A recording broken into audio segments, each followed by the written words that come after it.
Ahí está. Bien, ahí está entonces el título. Dentro de nuestra serie de iglesias con fundamentos bíblicos, hoy vamos a hablar acerca de el dar. Vamos a hablar acerca de qué dice la Biblia en relación al dinero, ¿verdad? Vamos a hablar si es bíblico ofrecer a Dios ofrendas y diezmos en estos tiempos, ¿ok? Lo vamos a fundamentar de manera bíblica. Yo siempre les he dicho a ustedes, hermanos, que todo lo que hacemos, absolutamente todo lo que se hace dentro de la iglesia, debe tener un fundamento bíblico, desde levantar mis manos, aplaudir, desde cómo me voy a presentar delante de Dios, mi ropa, mi actitud, mi corazón, todo eso debe tener un fundamento en la palabra de Dios. No podemos hacer nada para Dios si no lo hemos comprendido bíblicamente, ¿ok? Porque Dios ya estableció en la palabra, en la Biblia, ha establecido todo cómo se debe adorar. Nosotros no podemos ni agregar ni quitar, sino que somos personas que debemos cumplir, ¿verdad?, delante de nuestro Dios. Uno de los problemas que tiene hoy día el cristiano es que ha tomado demasiada confianza en el Señor. Y sin duda Dios nos llama a confiar, pero otra cosa es pasar ese límite de la confianza, ¿verdad?, y comenzar a querer adorar a Dios o acercarme a Dios de como la manera que yo creo que puede ser, ¿verdad? Por eso es importante que nosotros, para poder comprender estos temas que hoy día estamos hablando, también usted pueda entender cómo era la adoración en los tiempos bíblicos, en los tiempos de que se desarrollaba estas historias que nosotros hoy día leemos de la palabra. Me refiero a los tiempos del tabernáculo, los tiempos del templo, los tiempos de Jesús. Es importante que nosotros podamos entender con mucha claridad cómo era la intención. En los días miércoles estamos nosotros viendo religiones y sectas, estamos viendo el judaísmo, ¿verdad? Y ahí hemos aprendido todo este proceso, ¿verdad?, que tenía el sumo sacerdote, el sacerdote y los levitas para adorar a Dios.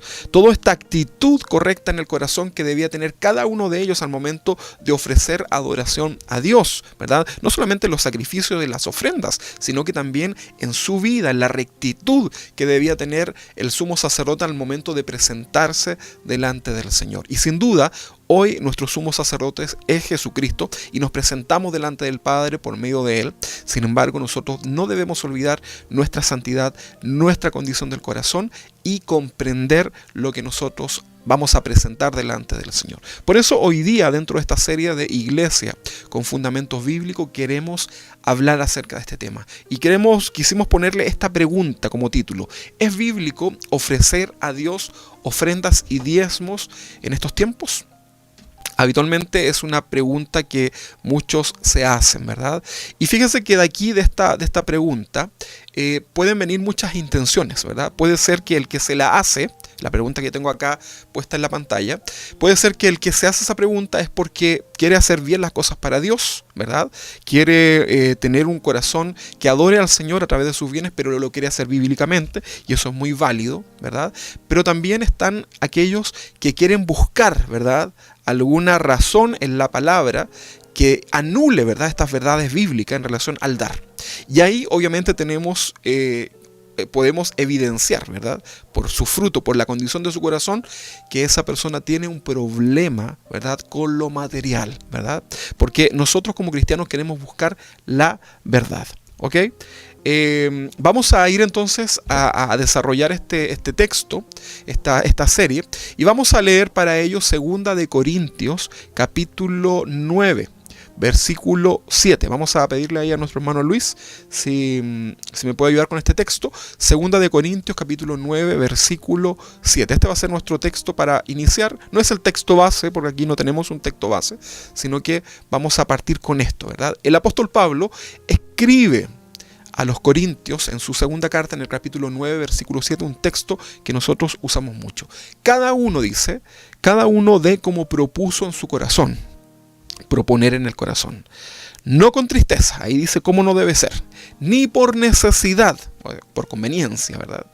Porque Dios ama al dador alegre, Muy bien, vamos a dejar entonces ese texto ahí en el corazón, en la mente, recuérdelo, ¿verdad? No lo vamos a leer nuevamente posiblemente hoy, pero ahí vamos a partir, ¿verdad?, con esta intención, con esta exhortación de parte del apóstol a los corintios en relación al dar, ¿verdad? hablaremos de este contexto también. Uno de los pasajes más usados al momento de hablar de ofrendas o diezmos no solamente es el texto de Malaquías, ¿verdad? 3:10. En esta serie de Iglesia con Fundamentos Bíblicos vamos a ver el contexto de este texto que acabamos de ver, ¿verdad?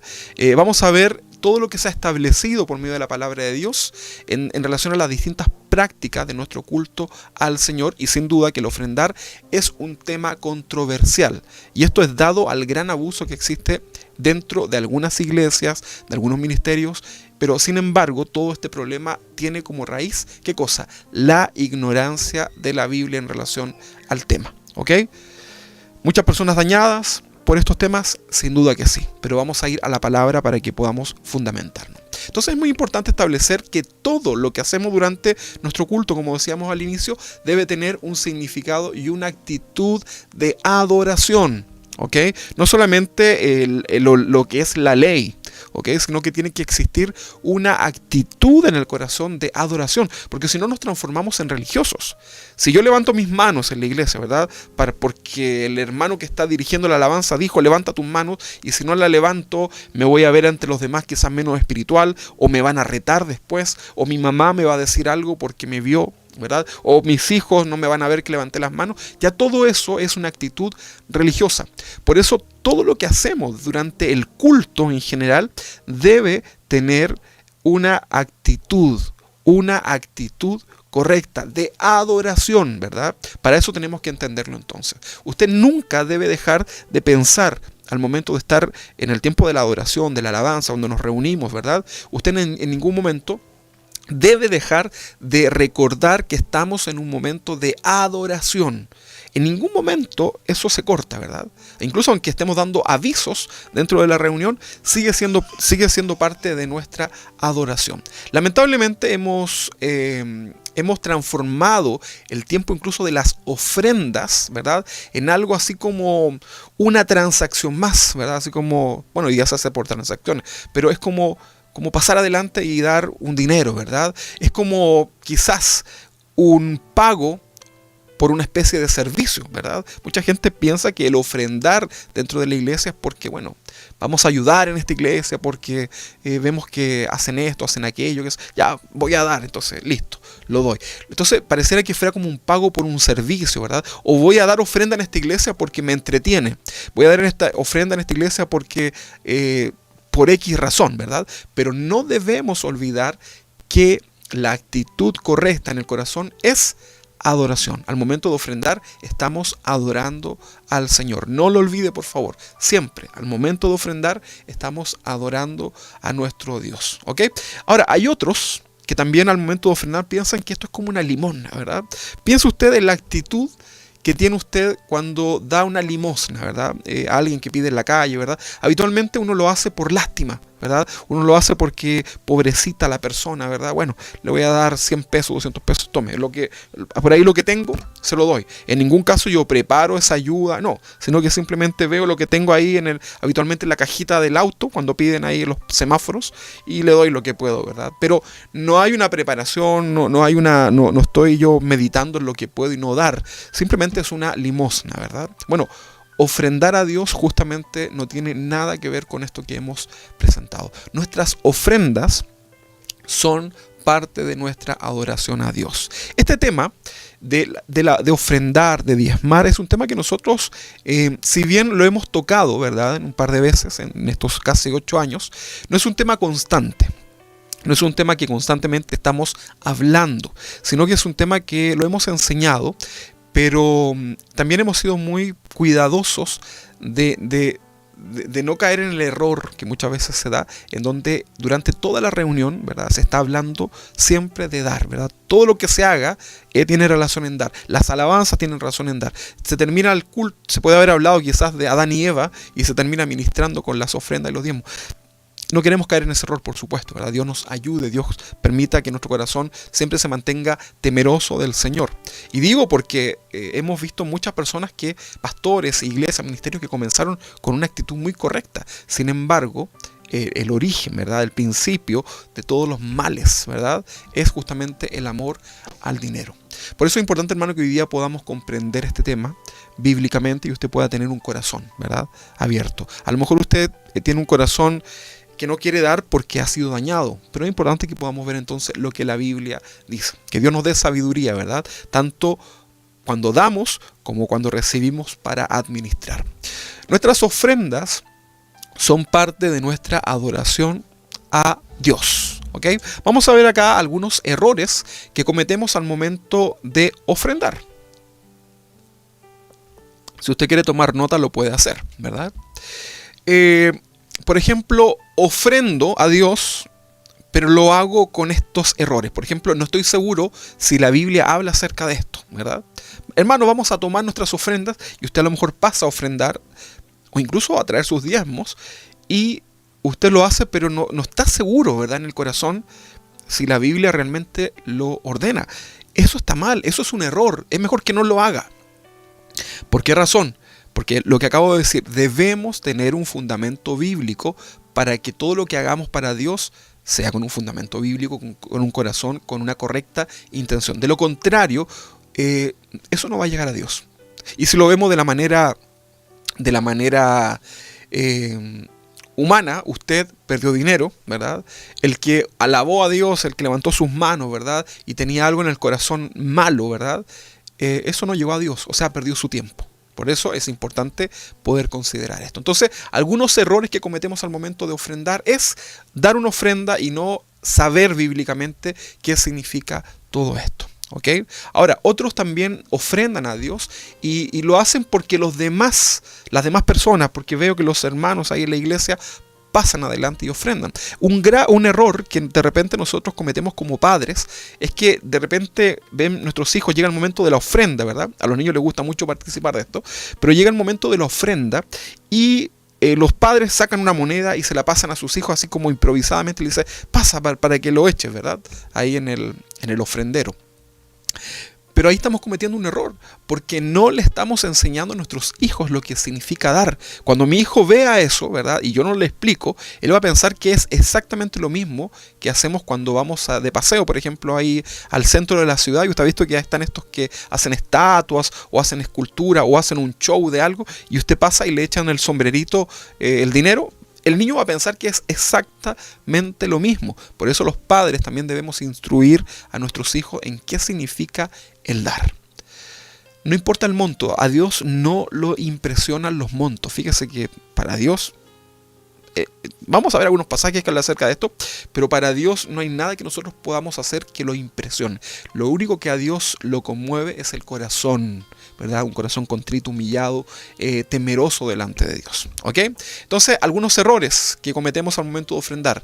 Ofrendar, decíamos, sin saber si la Biblia, qué es lo que dice la Biblia en relación al dar. Hacerlo porque los demás lo hacen, ¿verdad? Otros también lo hacen, y esto ya es un problema bastante más grave, ¿verdad? Porque lo hago para ser visto por los hombres, ¿verdad? Para que el de allá vea que yo paso, ¿verdad? Voy a entregar mis obras así como voy a pasar tocando trompetas para que todos vean y sepan que yo estoy dando. Esta justamente era la actitud que tenían los fariseos cuando ellos ofrendaban, cuando ellos presentaban sus ofrendas a Dios, cuando ellos incluso daban limosnas a los necesitados. Ellos dicen que hacían tocar trompeta, ¿verdad? Se ponían ahí en las esquinas, ¿verdad? Para ser visto, y el Señor les dijo que ya tienen su recompensa, ¿verdad? ¿Y cuál era la recompensa? Ser visto por los hombres, ¿verdad? Ahora, la pregunta acá es, ¿cuál es la intención en tu corazón al momento de ofrendar? ¿Ser visto? ¿O ser visto por los hombres?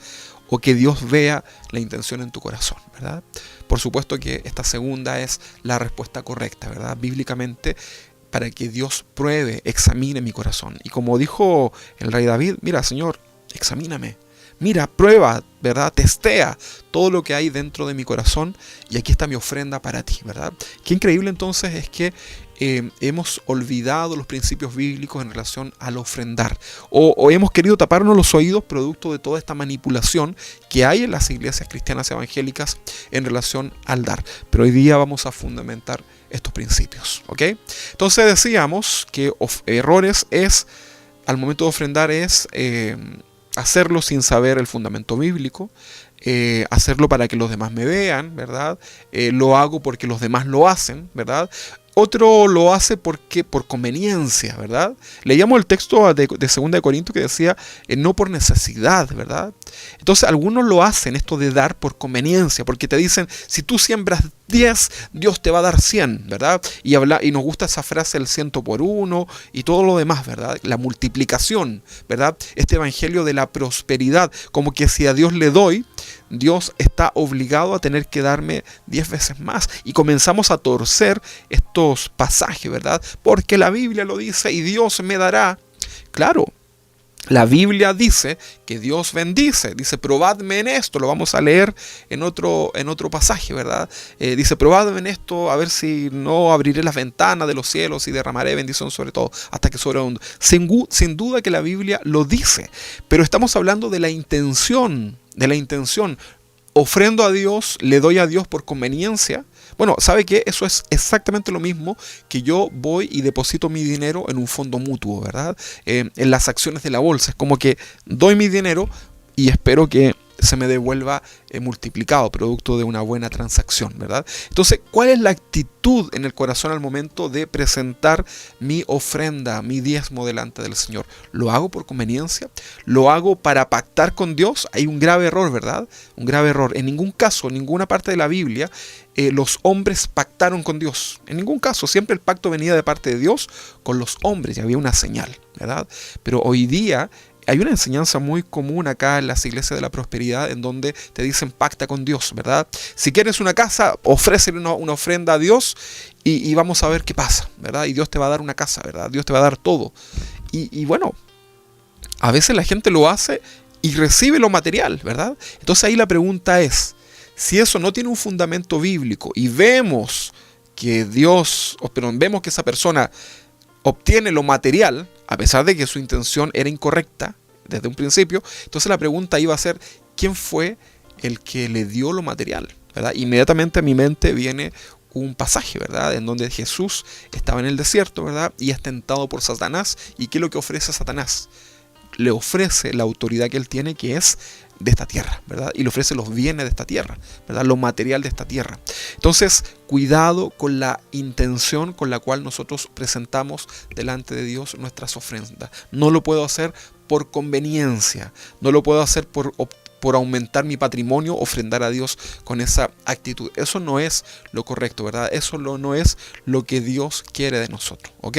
Ahora, lo hago con tristeza, ¿verdad? Ofrendo a Dios y lo hago de una manera triste, ¿verdad? Tampoco es la manera correcta. Dice acá el texto que Dios ama al dador alegre. El que leíamos recién ahí en Corintios. Dios ama al dador alegre. Muchas iglesias hoy día, yo lo veía, no sé hoy día si se da mucho, pero yo me recuerdo que cuando yo era pequeño estaban estos ofrenderos que son como estas bolsitas, ¿verdad? O adelante estaba el altar donde te presentaba, la mesita donde se presentaba la ofrenda, y normalmente tenía bordado, ¿verdad? Sobre todo las iglesias más tradicionales, tenían bordado en su mantelito, ¿verdad? Esto que decía, Dios bendice al dador alegre. Y ese es un texto que está manipulado porque la Biblia dice que Dios ama al dador alegre. ¿Ok? Sin duda que Dios va a bendecir al que da con alegría, eso sin duda, ¿verdad? Pero el texto bíblico dice Dios ama al dador alegre, ¿verdad? Pero suena más bonito para el momento de la ofrenda, Dios bendice. Pero ¿qué pasa ahí? Con eso estoy seduciendo, ¿verdad? Con eso estoy incitando a aquel que tiene un corazón interesado, ¿verdad? Aquel que ofrenda por interés, ¿verdad? A que lo haga, ¿verdad? Claro, porque dice que Dios bendice al dador alegre. ¿Cuántos de ustedes quieren bendición? Todos, ¿verdad? Y si te están diciendo que si tú vas con alegría, ¿verdad? Con una buena actitud y le das, quizás lo interpreta incluso por cantidad, y Dios te va a bendecir más, entonces vamos, ¿verdad? Yo quiero ofrendar. Entonces hay que tener mucho cuidado en la intención. Hay que tener mucho, los pastores, los ministros, debemos tener mucho cuidado con la intención con la cual enseñamos este tipo de temas, porque puede llegar a ser muy peligroso, ¿verdad? Puede ser que Dios esté también probando nuestro corazón en ese momento, ¿ok? Entonces, si lo hago por tristeza, es un error. Si lo hago con tristeza en mi corazón, si lo hago sin comprender bíblicamente, es un error. Si lo hago por una imposición, ¿verdad? Porque el pastor te obliga a que tú tienes que ofrendar, porque si no lo haces, no vas a poder desarrollar ningún ministerio dentro de la iglesia, porque te vamos a publicar en el DICOM de la iglesia. DICOM es como un registro que hay acá en Chile de la gente que es deudora, ¿verdad? Entonces, he visto iglesias que pegan ahí sus informes, ¿verdad? En el diario mural de la iglesia, y están todas las familias y con todos los meses del año y un check o una cruz para ver el cumplimiento de sus diezmos. Entonces, tampoco lo puedo hacer por una imposición. Yo lo debo hacer porque he comprendido bíblicamente lo que esto significa, ¿verdad? Y lo voy a hacer con alegría. Y eso de hacerlo con alegría tiene que ver mucho con hacerlo porque lo he comprendido. Ahora, si usted es una persona avara, ¿verdad? Es una persona que tiene problema con lo material, nunca el dar le va a causar alegría. Sin embargo, la Biblia dice que es mejor dar que recibir, ¿ok? Otro punto, otro error, lo hago, ofrendo a Dios, presento mis ofrendas, pero la hago manteniendo conflicto con personas que están a mi alrededor. Otro grave error, ¿verdad?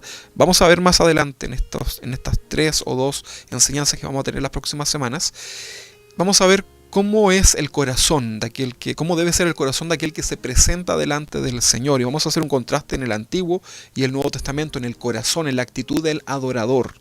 Si tú tienes problema con tu hermano, si tú tienes un problema con alguien, ¿verdad? La Biblia nos enseña que no podemos presentarnos con una ofrenda. Estamos hablando de una ofrenda material en este caso, y sin duda lo de adoración, ¿verdad? Pero no podemos presentarnos delante del Señor con problemas, con conflictos, ¿verdad? Es mejor que tú no entregues esa ofrenda y que comiences a solucionar ese problema, ¿verdad? Ahora, aquel que es materialista dice, entonces me voy a poner a tener problemas con todo el mundo, así me ahorro tener que estar ofrendando, ¿verdad? Bueno, ahí también hay un grave error, ¿verdad? Dios mira nuestro corazón, Dios examina. Tú puedes decirle a alguna persona que está a tu alrededor, a tu familia, al pastor, a quien quieras, tú le puedes disimular una situación, tú puedes disfrazar una situación, en lo que sea, pero Dios es el que mira el corazón. Entonces no ofrendemos ni demos con tristeza, ni tampoco por obligación, por una imposición. Tampoco lo debo hacer manteniendo conflicto con personas a mi alrededor, hermanos, familiares, porque debemos estar bien. Es preferible entonces que dejes tu ofrenda ahí, no la tomes aún, soluciones tu problema y luego te presentes delante del Señor. Va a ser un pasaje que vamos a analizar. Entonces vamos a aprender el fundamento, la actitud y la aplicación del mandato bíblico en relación al dar, ¿ok? Fundamento bíblico, la actitud correcta y la aplicación para estos tiempos de lo que nos enseña la Biblia en relación a este tema. ¿Le gustaría entonces que lo desarrollemos? A lo mejor a algunos les complica, ¿verdad? A lo mejor alguno está pensando, no, cambia, ya van a empezar a hacer esto. No, hermanos, vamos a ir a la palabra del Señor porque esto es parte también de nuestra adoración. Amén. Así que gracias al Señor tenemos esta oportunidad hoy día de poder desarrollar este tema. Vamos a leer entonces Romanos capítulo 2 en el versículo 14 y vamos a leer también el versículo 15. Este va a ser un texto que más adelante también lo vamos a ir repitiendo y lo vamos a tocar. Pero vamos a leer este pasaje de Romanos capítulo 2 versículo 14 para ir introduciéndonos al tema. ¿Okay? Esto es un tema también muy extenso, pero vamos a tratar de tener ahí todo lo medular, ¿ok? Romanos 2:14, ya lo tengo en la pantalla, y dice así, son el 14 y el 15. Porque cuando los gentiles que no tienen ley, gentiles son los no judíos, no tienen ley, hacen por naturaleza lo que es de la ley, ¿ok? Estos, aunque no tengan la ley, se refiere a la ley de Dios, son ley para sí mismos. Versículo 14. El 15, dice, mostrando la obra de la ley escrita en sus corazones. O sea, hay una ley que está escrita en el corazón del hombre, dando testimonio con ciencia y acusándoles o defendiéndoles sus razonamientos. Ahí estaba entonces Romanos capítulo 2, versículo 14 y versículo 15. Dentro de este contexto está el dar, ¿verdad? Dios ha puesto en el contexto de la ley puesta en el corazón, ¿verdad? A eso me refiero. Entonces, dentro de este contexto está el concepto de dar. Dios ha puesto en nuestros corazones el ofrecer algo cuando estamos agradecidos, ¿o no? ¿Sí o no? Es así, ¿verdad? Si usted tiene actitud, si usted tiene agradecimiento hacia alguien, usted ofrece algo, lo que sea. Entonces analicemos la actitud, por ejemplo, de un bebé que tal vez no sabe ni siquiera hablar ni es capaz de comprender la explicación del concepto de ofrecer algo como gratitud. El bebé no sabe esto, ¿verdad? Por ejemplo, yo tengo a mi sobrina, la Catita, que ¿cuántos tiene? Como 1 año y algo, ¿no? Es pequeñita, está caminando, ¿verdad? Todavía no habla bien, pero ella, a pesar de que es un bebé, a pesar de que no entiende completamente todo lo que nosotros le podamos enseñar, ¿verdad? Porque es un bebé, ella en su corazón, ¿verdad?, como ser humano, como creación de Dios, tiene este concepto de ofrecer algo como gratitud. ¿Ok? Por ejemplo, si usted tiene una buena actitud con ese niño, ¿verdad?, con ese bebé, usted le es cariñoso, usted se acerca, etc., el niño se va a acercar a usted y le va a ofrecer. Yo ayer estaba con ellos, estábamos ahí celebrando el cumpleaños de mi mamá, y estábamos ahí con los sobrinos, ¿verdad? Y ella, cuando tomaba la pelota, ¿verdad?, estaban jugando con una pelota que compramos, ella venía y me la ofrecía, ¿verdad?, a mí, ¿verdad? Porque me quiere mucho. Entonces, ella tomaba la pelota y me la ofrecía, ¿verdad? Eso es una actitud de agradecimiento. O cuando el bebecito está ahí comiendo un dulce, algo, ¿verdad? Y tú te acercas y si te quiere, el niño, que hace, se saca lo que tenga y te ofrece, ¿verdad? Es algo que está en el corazón del ser humano, el dar, ¿verdad? Aunque sea muy pequeño, aunque no entienda nada de estos conceptos que hoy día nosotros estamos dando, hay una ley escrita en el corazón del hombre que tiene que ver con el ofrecer. Hay una ley escrita en el hombre en relación al bien y el mal. El niño pequeño también sabe cuando algo malo está haciendo, está calladito, ¿verdad? Y si tú le dices, ¿qué pasa?, ¿verdad?, el niño se asusta, ¿verdad? Porque sabe en el corazón que eso está malo. Cuando está rompiendo la planta, cuando está haciendo alguna travesura, a lo mejor ni habla aún, pero él sabe por la ley escrita en su corazón el bien y el mal, ¿verdad? Ok, bien, entonces en este contexto vamos a ver esto de ofrecer, ¿verdad? Vamos a ver hacer una pregunta y decir si habla la Biblia en relación al dar, ya que se habla tanto dentro de las iglesias y puede llegar a ser incluso uno de los temas principales, esto de dar. La Biblia habla de dar. Bueno, vamos a irnos entonces inmediatamente para poder responder un poquito acerca de esto. Vamos a leer Génesis capítulo 4 en el versículo 1 en adelante. Vamos a leer hasta el versículo 5, ¿verdad? Génesis capítulo 4 del 1 al 5, estamos hablando del primer libro de la Biblia, el comienzo de todo, y acá vemos una historia muy conocida, ¿verdad?, que es la historia de Caín y Abel. ¿Quiénes eran ellos? Los hijos de Adán y Eva, posterior a ser expulsados del huerto del Edén, ¿ok? Dice entonces acá, que conoció a Adán a su mujer, esto se refiere que engendraron hijos, ¿verdad? Conoció a Adán a su mujer, Eva, la cual concibió y dio a luz a Caín. Y dijo, por voluntad de Jehová he adquirido varón. El versículo 2 dice, después dio a luz a su hermano Abel. Primero Caín, luego Abel. Y Abel fue pastor de ovejas. Y Caín fue labrador de la tierra. Versículo 3 dice, y aconteció, andando el tiempo, pasó mucho tiempo, que Caín trajo del fruto de la tierra una ofrenda a Jehová. ¿Okay? Caín era agricultor y, ¿verdad?, de sus hortalizas tomó una ofrenda a Dios del fruto de la tierra. Y Abel trajo también de los primogénitos de sus ovejas, porque él criaba ganado, de los más gordos de ellos, o sea, el mejor, ¿verdad? Okay. Y miró Jehová con agrado a Abel y a su ofrenda. Vamos a ver el versículo 5. Pero no miró con agrado a Caín y a la ofrenda suya, y se ensañó Caín en gran manera. O sea, algo pasó en el corazón, la envidia, ¿verdad?, de este hombre, ¿verdad?, de Caín. Y decayó su semblante. Ok, entonces aquí ya tenemos el texto, ¿verdad? Vemos que ellos al principio ya tenían esa actitud de dar. Ahora, recordemos algo importante. Aquí todavía no existía la ley. Aquí no había un texto bíblico, ¿verdad? Acá no había iglesia en aquellos tiempos, no existía nada, ¿verdad? No estaban ni siquiera los judíos. Estamos hablando del inicio de los tiempos. Y vemos acá que a pesar de que no había una ley, una ordenanza de parte de Dios escrita para los hombres, sí había una actitud en el corazón, producto de la ley escrita en el corazón. Recordemos que también Dios ya les había enseñado en cierta manera, no como una doctrina, pero sí vieron Adán y Eva cuando Dios sacrifica animales para cubrirlos con pieles, ¿verdad? O sea, ven esa ellos se dan cuenta, en cierta manera, que está el concepto de sacrificio, ¿verdad? De que alguien inocente tiene que pagar por mi pecado, ¿verdad? Pero no vamos a entrar en ese tema. Lo que quiero decir acá es que no había una ley, ¿verdad?, como la que nosotros hoy día tenemos, ni enseñanzas en relación al dar. Esto nace naturalmente del corazón, pero fíjense que a pesar de que no había una ordenanza, Dios no miró con agrado, ¿qué cosa? La ofrenda de Caín. ¿Por qué? Por la actitud del corazón, ¿verdad? La actitud del corazón.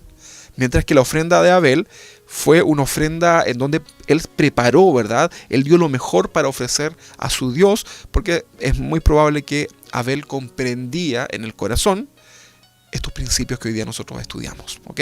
Entonces es importante recordar que la orden establecida por Dios para dar la encontramos en la ley, y esto es en la ley de Moisés. Nosotros tenemos un Dios que es bondadoso, tenemos un Dios que es generoso, que día a día nos ayuda, ¿verdad? Y esto justamente es lo que la Biblia llama bendición, ¿verdad? Este conjunto de características de Dios, bondadoso, generoso, que nos ayuda día a día, es lo que la Biblia en conjunto declara como la bendición de Dios. Todos los habitantes de la tierra, ¿verdad?, buscamos esa bendición, ¿verdad? Algunos lo buscan en otros dioses, ¿verdad? Pero los cristianos buscamos esa bendición de parte de Dios. Dios también es un claro ejemplo en el dar, ¿verdad? No piensen ustedes que Dios nos exige cosas que Él no hace, ¿verdad? Dios es un claro ejemplo de el dar, ¿verdad? Él en su soberanía podría habernos dicho: ustedes den y yo no les doy nada, pero ustedes les ordeno que den. Sin embargo, Dios es un claro ejemplo en el dar.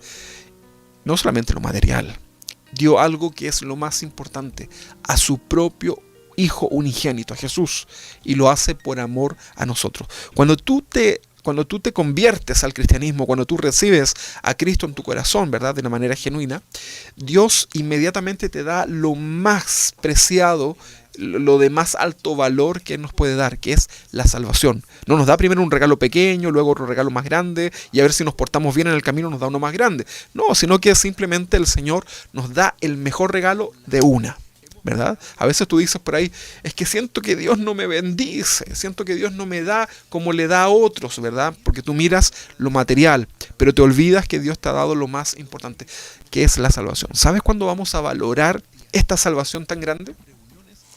La vamos a valorar el día que venga el Señor, ¿verdad?, y estemos ahí ante su presencia, o el día que mueras. Si eres un cristiano y mueres, te vas a dar cuenta.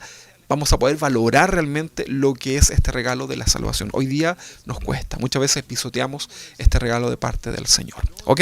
Bien, entonces Dios es un Dios de ejemplo en el dar. Estamos hablando de el dar con un fundamento bíblico. Estamos viendo la intención del corazón, la actitud y el fundamento en la palabra. Vamos a hablar entonces de este tema, que es uno de los más discutidos hoy día. Vamos a hablar de dos conceptos. Hay dos conceptos. Uno es las ofrendas y luego está el concepto de diezmos. Ambos están dentro del concepto de ofrenda, ¿verdad?, a Dios, de adoración. Pero vamos a separar un poquito para que lo podamos entender de mejor manera, ¿ok? Vamos a hablar ahora de el diezmo. Vamos a ver qué nos dice la Biblia acerca de esto. Y vamos a leer este texto, que es uno de los más que más marketing tiene hoy día, ¿verdad? Me refiero a Malaquías, capítulo 3, versículo 10. Búsquelo por favor ahí. Malaquías, capítulo 3, versículo 10. Busquemos ahí el texto. Malaquías, capítulo 3, 10. ¿Cuántos de los que están ahí en su casa dicen amén? Porque los veo calladitos, ¿eh? Están todos atentos, muy bien. Malaquías capítulo 3, versículo 10. Ok, dice así: traed todos los diezmos al alfolí, y hay alimento en mi casa. Y probadme ahora en esto, dice Jehová de los ejércitos, si no os abriré las ventanas de los cielos y derramaré sobre vosotros bendición hasta que sobreabunde. Es un texto que, si usted lo mira, lo lee, ¿verdad? Y si usted tiene un corazón matemático, usted va a decir, bueno, llevo el diezmo, vamos a ver lo que es esto, a un lugar, y el Señor dice que nos va a probar, así como, pero que nosotros probemos al Señor a ver si es que no nos va a bendecir. Hagámoslo, ¿verdad? Hagámoslo, nos conviene. Bueno, veamos a qué se refiere todo esto. Para Dios, en el Antiguo Testamento, era muy importante que su pueblo, el pueblo que él había escogido, el pueblo de Israel, tuviese una actitud correcta. ¿En qué sentido? En relación al dinero, ¿verdad? Y también tuvieran una condición correcta en lo que Dios ponía en la mano de cada uno de ellos. ¿Okay? Vamos a ver nosotros a través de la historia del pueblo de Israel que constantemente Él estaba probándoles, ¿verdad? Así también lo hace con nosotros hasta el día de hoy. Dios puede probar nuestros corazones en la abundancia para ver cómo reaccionamos cuando tenemos riquezas, o también Dios puede probar nuestro corazón cuando tenemos escasez, ¿verdad? Miren, yo he conocido muchas historias, incluso de ustedes, que han pasado momentos difíciles, ¿verdad? Bueno, todos hemos pasado momentos difíciles, ya vienen inmediatamente muchas veces en que pasamos a aflicciones, ¿verdad? En lo económico, ¿verdad? Pero sin embargo podemos ver también cómo estuvo nuestro corazón en relación a eso, ¿verdad? Ser agradecidos cuando Dios nos bendice, ¿verdad? Y compartir con otros esa bendición. Esa es una actitud buena. Y cuando estamos en un momento de escasez, ¿verdad? Ser dependientes absolutos del Señor, ¿verdad? Y también con un corazón agradecido, entendiendo que también Él es soberano y recordando también sus promesas que Él nunca nos dejará y nunca nos abandonará. ¿Ok? Entonces, Dios nos prueba en la abundancia y en la escasez. Porque algunos piensan que solamente Dios nos prueba en la escasez, pero no, también Dios te prueba en la abundancia. Así que si tú tienes abundantemente, Dios también está probando el corazón para ver cuál es tu actitud frente a ello. También es importante saber que Dios a muchos no los bendice económicamente en el sentido de la abundancia, ¿verdad? Porque también Dios conoce el corazón y Dios sabe que si te abre esa ventana de bendición tan abundantemente, ¿verdad? Probablemente tu corazón retrocede y se vuelva a lo material. No sé cómo está tu corazón hoy día, no sé cómo está tu economía hoy día, no nos vemos hace tanto tiempo, pero, o quizás ni nos conocemos porque estamos acá conectados de manera online, pero Dios prueba nuestro corazón en la abundancia y en la escasez. ¿Ok? Entonces estamos hablando de este interesante tema que tiene que ver con el dar. Ahora estamos hablando del diezmo, ¿verdad? Entonces, en el Antiguo Testamento decíamos que para Dios era importante que su pueblo tuviese una actitud correcta en relación a esto. El pastor Chuy contaba en una predicación una anécdota, ¿verdad? Un padre le dio 2 monedas a su hijo, ¿verdad? Pequeño. Imagínense que yo le doy 2 monedas, no sé, voy a poner a la moncita, ¿verdad? Usted ponga a su hijo, ¿verdad? Una de 50 y una de 500. Y luego le dice: cuando llegue el momento de la ofrenda, cuando vayamos a la iglesia, hijo, pones una de estas monedas en la canasta, ¿verdad? La de 50 o la de 500, ¿verdad? Entonces, al salir a la iglesia, el padre le pregunta a su hijo: hijo, ¿cuál fue la moneda que pusiste en la canasta al tiempo de la ofrenda? Y el niño le respondió: bueno, papá, iba a poner la de 500, ¿verdad? Pero cuando el pastor dijo que Dios ama al dador alegre, decidí poner la de 50 porque eso me dio mucha alegría y me quedé con la de 500, ¿verdad? Entonces el niño interpretó ese pasaje, ¿verdad? Lo que dijo el pastor en base a su corazón, ¿verdad? Bueno, los niños son así, ¿eh? Pero a veces los adultos también estamos con esta actitud, ¿verdad? Es un poco para ir comprendiendo un poco a lo que se refiere esto. Vamos a hablar acerca de la Biblia, vamos a hablar acerca del diezmo, vamos a entender que diezmo viene de la palabra 10, ¿ok? Del número 10. Y los números en la Biblia es importante que lo podamos analizar porque cada número tiene un significado dentro de la Biblia. No estamos hablando de numerología como lo hacen los astrólogos. No, no, no. En la Biblia todo tiene un significado, ¿verdad? Entonces es muy interesante hoy día ver cómo en la Biblia se relaciona el número 10 con la prueba que hace Dios hacia el corazón del hombre. ¿Ok? Número 10. Vamos a ver en la Biblia historias paralelas en donde con este número Dios comienza a probar el corazón del hombre. Cada vez que vemos el número 10, entonces la Biblia o en la palabra del Señor está relacionado con esta prueba al corazón. Por ejemplo, primer ejemplo, no lo busque, pero en Éxodo capítulo 7 tenemos las 10 plagas en Egipto, ¿verdad? ¿Cuántas veces Dios probó el corazón del faraón? 10 veces. En la última, ¿verdad? Cuando mueren los primogénitos, cuando muere su hijo, ya el faraón, ¿verdad? Con una muy mala actitud decide liberar al pueblo de Israel. Pero en 10 oportunidades Dios probó el corazón de los hombres, ¿verdad? En Números, en el capítulo 14, 22, ahí los hermanos de multimedia tal vez alcanzan a ir escribiendo la cita nada más. En Números 14, 22, Dios prueba 10 veces a Israel en el desierto. ¿Ok? Usted tiene que leer ahí todo ese contexto. 10 veces, ¿verdad? Vienen pruebas de parte de Dios a este pueblo escogido, ¿verdad?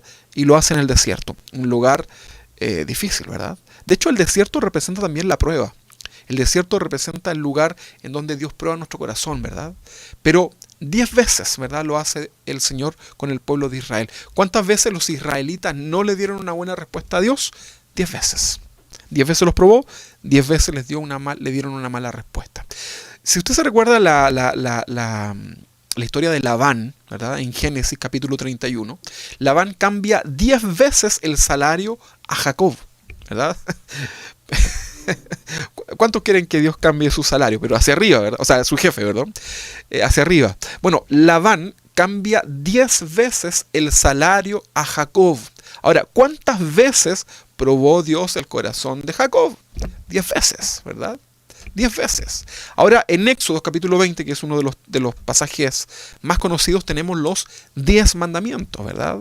En Daniel capítulo 1, del versículo 12 al 15, Daniel es probado 10 días de comer solo ¿qué cosa? Legumbres y agua. Mi hija Emilia estaría muy contenta porque a ella le encantan las legumbres, ¿verdad? Mientras que mi otra hija, la Moncita, estaría muy probada con esta situación. Pero Daniel el profeta es probado 10 días de comer solo legumbres y aguas. ¿Okay? Ahí está Daniel capítulo 1, del versículo 12 al 15. Si nosotros vamos a Números, un poquito más atrás ahí de Daniel, Números capítulo 11, 32, tenemos acá también otro ejemplo. Los israelitas juntan 10 montones de codornices. ¿Se acuerdan cuando cayeron las codornices? ¿Verdad? Y inmediatamente Dios estaba probando el corazón, porque ellos habían reclamado, ¿verdad? No estaban satisfechos con la provisión del maná y reclaman a Dios y Él prueba su corazón, ¿verdad? Dios les provee las codornices y sin embargo, en esto de querer tener más, ellos lo que hacen es acumular 10 montones de aves. Nuevamente el número 10, ¿verdad? Dios probando el corazón, ¿verdad? En Mateo, ya vámonos al Nuevo Testamento, ¿ok? Mateo, en el capítulo 25, del versículo 1 al 13, acá nosotros vemos a estas 10 vírgenes, ¿verdad? Que estas debían prepararse porque, según esa enseñanza, venía el esposo, ¿verdad? Y fueron probadas, y solamente 5 fueron aprobadas, ¿verdad? Y 5 reprobaron. Pero Dios probó el corazón de las 10. O sea, nuevamente el número 10 en símbolo de Dios probando el corazón de las 10 vírgenes, ¿verdad? Ahora, en Mateo capítulo 25, 14 al 28, Mateo 25 del 14 al 28, son historias muy conocidas. Tenemos acá la parábola de los talentos, ¿verdad? El talento era una medida de dinero, ¿verdad? Plata, oro, y esto era equivalente a 30 o 32 kilos más o menos. Ok, según esta parábola, al que le dieron 5 talentos devolvió 10. Ok, ahí está nuevamente el número 10. Pero hubo uno que se le dio solamente uno y lo escondió. Ok, pero el número 10 está aquí presente en la prueba del corazón, ¿verdad? Pero al que fue aprobado, ¿verdad? O sea, este número 10 no solamente es en el aspecto negativo, ¿verdad? Sino que también puede tener un aspecto positivo. Ahora, En Apocalipsis, en el capítulo 2, versículo 10, nosotros lo estudiábamos en una serie anterior, Apocalipsis 2, versículo 10, en el mensaje a la iglesia de Esmirna, ¿ok? Esmirna, en el capítulo 2, versículo 10 dice, no temas en nada lo que vas a padecer. Dice el texto que he aquí el diablo echará a alguno de vosotros en la cárcel. Era parte de la persecución que existía. Dice para que podáis ser probados. ¿Okay? Ahí está la prueba. Y dice el texto en Apocalipsis 2.10, dice que tendrán tribulación, ¿verdad? Los de Esmirna, por 10 días. O sea, van a ser probados durante 10 días. Y luego le dice al final, sé fiel hasta la muerte, y yo te daré la corona de la vida. ¿Pero cuántos días son probados? 10 días. Interesante, ¿no? Nuevamente el número 10, ¿verdad? Ahí dando vuelta en relación a esto. Posiblemente ustedes ya lo hemos conversado, hemos enseñado esto, pero yo creo que hoy día quede como un fundamento, ¿verdad? Para que nosotros podamos entender por qué Dios tomó este número, ¿verdad? El número 10. ¿Por qué el diezmo, ¿verdad? Y no fue el 5, no fue el 20, no, ¿por qué? Vamos a explicarlo un poquito más, pero ya con un fundamento y podamos nosotros también analizar todo esto. Una pregunta para ustedes, a los que les gusta la historia, ¿verdad? A los que les gusta leer. ¿Cuántas persecuciones hubieron desde Nerón, me refiero a persecuciones a los cristianos, cuántas persecuciones hubieron hacia los cristianos desde Nerón hasta Juliano durante el Imperio Romano? ¿Saben? Yo creo que ustedes la respuesta ya la saben. Fueron 10, ¿verdad? Miren, vamos a tratar de enumerarla. Tenemos la persecución de Nerón en el año 64-68. Tenemos la persecución de Domiciano entre el año 85 y el 96. Tenemos la persecución de Trajano, ¿verdad? En el año 109 al 111 más o menos. Tenemos la cuarta, que es la persecución de Marco Aurelio en el año 161 al 80. La quinta fue la persecución de Septimio Severo, ¿verdad? Esto fue entre el año 202 al 210. La sexta persecución fue de Maximino, ¿verdad? En el 235. La séptima fue la persecución de Decio, ¿verdad? Esto fue entre el año 250 al año 251. La octava fue la persecución de Valeriano y esto fue en el 256 al 259. La número 9 fue la persecución de Diocleciano, ¿verdad? Que es también conocida como la Gran Persecución, y esto fue en el año 303 al 313, ¿verdad? Un poquito antes de que ya la religión cristiana fuera considerada como oficial. Y la última, que fue la 10ª, ¿verdad? La última persecución es la persecución de Juliano. ¿Ok? Ahora ahí yo les puedo mandar después la fuente de donde saqué estos puntos, ¿verdad? Pero son 10 persecuciones que tienen los cristianos, ¿verdad? En este periodo de estos primeros 300 años, ¿verdad? 10 persecuciones de grandes gobernadores. Entonces, el 10 en la Biblia es un número que simboliza la prueba del corazón, ¿verdad? El número 7 es la perfección en Dios, ¿verdad? El número 6 es el número del hombre, pero el número 10 es el número que simboliza en la Biblia la prueba del corazón. Y es muy interesante que en relación al dinero Dios haya establecido en el antiguo pacto, me refiero en la ley, en el Antiguo Testamento, ¿verdad? Dado a Moisés, establece Dios que los hombres dieran el 10% de todo, ¿verdad? A través del diezmo. Ahora, si usted hace un análisis mucho más profundo, hoy no lo vamos a hacer, ¿eh? Pero si usted hace un análisis, ¿verdad? Y saca la cuenta, nos vamos a dar cuenta que en los tiempos de la ley, ¿verdad? No era el 10%, era un porcentaje mucho más alto, ¿verdad? En la suma de todos los impuestos y la suma de los distintos diezmos que se debían ofrecer. A lo mejor alguien que está ahí en línea sabe este porcentaje, ¿verdad? Pero no era el 10%, era mucho más. Sin embargo, Dios establece, ¿verdad? Como número, el número 10. La palabra diezmo, aquí viene este concepto, ¿ok? Ahora, debemos también recordar que el pueblo de Israel fue el pueblo escogido por Dios. Nosotros somos el pueblo adquirido por Dios.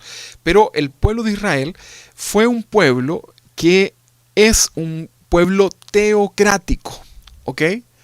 Es un pueblo teocrático, o sea que todo toda su ley, tiene un fundamento en lo establecido por Dios. ¿Ok?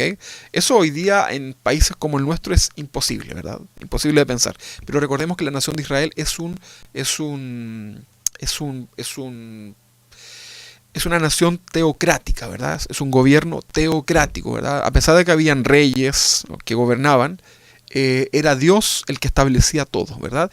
Y el 10% era algo así como el impuesto, como lo que nosotros hoy día pagamos.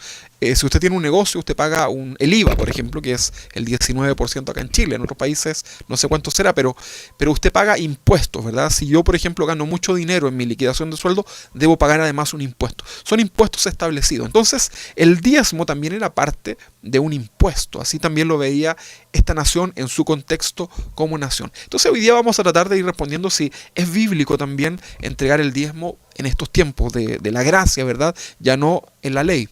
Ahora, en cuanto al dinero, Dios probó a su pueblo en el Antiguo Testamento, pero también sigue haciendo esta prueba hoy día bajo la gracia, ¿verdad? Y aquí van a surgir preguntas, ¿verdad? Pregunta, ¿por qué Dios, vamos a dar esta pregunta, la vamos a dejar ahí escrita, ¿por qué Dios no dio un mandamiento claro en relación al diezmo en el Nuevo Testamento? Porque hay mucha confusión en relación a esto. Alguno dice, pero ¿dónde dice en el Nuevo Testamento que tenemos que entregar diezmos? ¿Verdad? Esto lo que estamos aprendiendo ahora es en el contexto del Antiguo Testamento. Pero la pregunta que dejamos ahí es, ¿por qué Dios no dio un mandamiento claro, muy específico, como normalmente está ahí en la Biblia, ¿verdad? En relación al diezmo, pero ahora para el Nuevo Testamento, me refiero para la iglesia de hoy, ¿verdad? Ahora, yo les puedo decir que no existe un mandamiento específico en relación al diezmo, ¿verdad? En el Nuevo Testamento. Ni tampoco que los cristianos deben diezmar. No dice, por ejemplo, en alguna carta de Pablo, o no tenemos un texto en el Nuevo Testamento que diga, y todos los cristianos diezmarán y traerán a las iglesias y se lo entregarán al pastor. No habla acerca de eso, no hay un texto como tal. Entonces, ¿por qué Dios no dio un mandamiento claro en relación a esto? ¿Será que Dios nos quería confundir? ¿Será que Dios quiere provocarnos discusión entre nosotros? ¿Qué pasará? Bueno, la respuesta es la siguiente. La gracia, ¿verdad?, que nos ha sido dada, nosotros hoy día vivimos en la gracia, no en la ley, pero la gracia que nos ha sido dada nos capacita como cristianos para dar incluso mucho más de lo que exigía la ley. ¿Qué es lo que era la ley? El 10%, ¿verdad? La gracia entonces nos cambió nuestra naturaleza, ¿verdad? Por gracia somos salvos, dice Efesios capítulo 2, versículo 8. Esto entonces nos capacita, esta gracia de parte del Señor, para hacer las cosas como Dios quiso en un principio que fueran. Porque recuerde que cuando Dios establece estos impuestos es porque ya el corazón de los israelitas había comenzado a corromperse en relación a lo material. Comenzó Dios a bendecir a esta tierra, ¿verdad? Recuerden las codornices, primera bendición, y comienzan a tener una mala actitud. Entonces, Dios tiene que poner una ley, ¿verdad? Pero ellos no, recuerde usted que en el contexto judío, como lo hemos estudiado los días jueves, en nuestro estudio bíblico, nos damos cuenta que el judío normalmente hoy día, sobre todo, lo que ofrece a Dios no lo ofrece con una actitud correcta en el corazón, sino que lo hace por cumplir la ley nada más, ¿verdad? Por eso Jesús tuvo que enseñar, ¿verdad?, quién era el prójimo, ¿verdad? Y ahí está esa enseñanza del buen samaritano, para poder explicar bíblicamente que tu prójimo no solamente era el judío, no solamente es aquel que tú amas y te cae bien, sino que es cualquier persona, ¿verdad? Entonces el Señor tuvo que comenzar a establecer fundamentos bíblicos para que el ser humano pudiera conocer cuál era la intención, ¿verdad?, de Dios cuando establece esta ley, por ejemplo, como el dar, como los diezmos, ¿ok? Entonces, hoy día, ¿verdad?, esta gracia nos capacita para hacer las cosas como Dios quiso en un principio que fueran. Y el apóstol Pablo nos daba ahí algunas señales. El amar de corazón, ¿verdad?, el perdonar de corazón, y damos en este caso por amor, ¿verdad? No por necesidad, no por imposición, sino que lo hacemos con un corazón correcto, ¿ok? La gracia, el Espíritu Santo hoy en nuestras vidas nos capacita para poder hacer esto de manera correcta, ¿ok? Dios no nos da un mandamiento claro en este sentido a los cristianos en el Nuevo Testamento, porque Él también espera mucho más de los que estamos hoy día en la gracia en comparación a los que estuvieron en la ley, ¿verdad? Es así, y lo vamos a comprender incluso con ejemplos cotidianos y también con la palabra. Ahora, una pregunta quizás logística, una pregunta quizás que tiene que ver en la ubicación de este texto controversial de Malaquías capítulo 3:10. La pregunta aquí es, ¿por qué Dios puso el libro de Malaquías 3:10, a una página de distancia del Nuevo Testamento? ¿Verdad? Porque la discusión hoy día en muchas iglesias ¿es bíblico dar un diezmo en el tiempo de la gracia? ¿O es solamente para el tiempo de la ley? Entonces, qué interesante poder ver, si usted vaya a su Biblia, mire, usted busca en Malaquías, capítulo 3, versículo 10, usted cuando lo encuentre, luego gire la hoja, de vuelta a la hoja, y usted se da cuenta que inmediatamente dice Nuevo Testamento. Es como, bienvenidos al Nuevo Testamento, ¿verdad? ¿Por qué Dios entonces por qué Dios puso el libro de Malaquías a una distancia de una hoja del Nuevo Testamento? Una pregunta también interesante, ¿verdad? Bueno, a Dios no le costaba nada, absolutamente nada, ¿verdad? Para Dios no es imposible y no le costaba nada, ¿verdad? Que este mandamiento en relación al diezmo, que es tan claro ahí en Malaquías capítulo 3:10, quedara quizás en el Nuevo Testamento, ¿verdad? No había problema. Hay una distancia de 400 años entre este texto y el Nuevo Testamento, el inicio en Mateo, pero a Dios no le costaba nada que este texto quedara en el Nuevo Testamento. Y si bien los libros de la Biblia no estaban ordenados por año en el que se escribieron, a Dios en su soberanía, como les decía, no le costaba absolutamente nada haber puesto este texto ya en el Nuevo Testamento y no tenemos este problema, ¿verdad? Que hoy día estamos muchos discutiendo, muchos tienen debates, etc. Ahora, la respuesta en relación a esta pregunta que yo les hacía, podría ser esta. La ley obligaba a dar el diezmo. La ley era una obligación. No había opción, ¿verdad? Usted, si es estudiante del Antiguo Testamento, si usted lee el Pentateuco, si usted lee los profetas y el mismo texto de Malaquías, usted se va a dar cuenta que el diezmo no era una opción, ¿verdad? Es igual que el impuesto de hoy día. O das o no das. Y el que no daba no recibía bendición de Dios y era terrible lo que le sucedía, ¿verdad? La ley obligaba a dar el diezmo en aquellos tiempos, ¿verdad? El libro de Malaquías es el último en el Antiguo Testamento, ¿verdad? Que era el periodo de la ley del Antiguo Testamento. Al terminar este periodo y con la venida de Jesús a la tierra, comienza ahora a regir lo que nosotros conocemos como la gracia, ¿verdad? Y esta nos da la gracia, el tiempo que tenemos hoy día nosotros de conocer a Jesús como Salvador, como Señor, ser salvos por medio de la gracia, tener el Espíritu Santo en nuestras vidas. Esto nos capacita a nosotros para poder comprender de manera como Dios lo espera, el sentido del dar, ¿verdad? El de ser más generosos, ¿verdad? El de poder dar pero con alegría, ¿verdad? Dios está probando nuestros corazones, ¿verdad? Al recordarnos esta obligación de la ley, Dios inmediatamente está probándonos. Quizás algunos se alegran, ay, menos mal que ya no estamos bajo la ley. Pero cuando te dicen que la gracia demanda más, ay, Señor, quiero volver a la ley, ¿verdad? Hermosa es tu ley. Nos ponemos medio salmistas, ¿verdad? Queriendo aplicar algunas cosas para este tiempo. Pero Dios está probando el corazón, ¿verdad? En relación a lo material. Hay una frase que me gusta mucho que el pastor Chuy nos compartía en una enseñanza en relación a esto y que dice que el abuso que han hecho algunos sinvergüenzas, ¿verdad? No anulan las verdades bíblicas sobre el dinero, ¿ok? La Biblia nos habla de dinero. La Biblia nos habla en relación a esto porque Dios está muy interesado en la actitud del corazón. ¿Cuántas familias han sido destruidas producto del dinero? Mira, a veces tú tienes, piensa tú en una familia que sus padres tienen una herencia, ¿verdad? Llega el momento en que los padres fallecen y a lo mejor todos los hermanos tenían una buena relación, pero basta que llegue el momento de repartirse los bienes y aflora lo que hay en el corazón. Es impresionante, ¿verdad? Yo he quedado pero impresionado al ver muchas veces estas situaciones, ¿verdad? Entonces es impresionante cómo el amor al dinero puede transformar a las personas. Hay gente que puede ser muy amable contigo, muy caritativa, muy empáticos, ¿verdad? Pero cuando se trata de dinero, o de algo material es que no transan, ¿verdad? Y parece que la cara se les cambia, ¿verdad? Ahora, Dios está probando el corazón. Pero el hecho que hoy día en las iglesias mismas como tal existan abusos, ¿verdad? Producto de gente sin vergüenza, gente con la conciencia cauterizada posiblemente, ¿verdad? Que existan manipulaciones, abusos, agresividad en relación al dar, esto no anula las verdades bíblicas en relación al dinero. ¿Ok?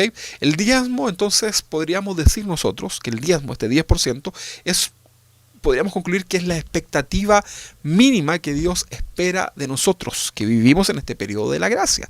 No lo exige. No hay un texto en el Nuevo Testamento que te exige que tienes que dar el 10, pero sí hay una enseñanza al dar, ¿verdad?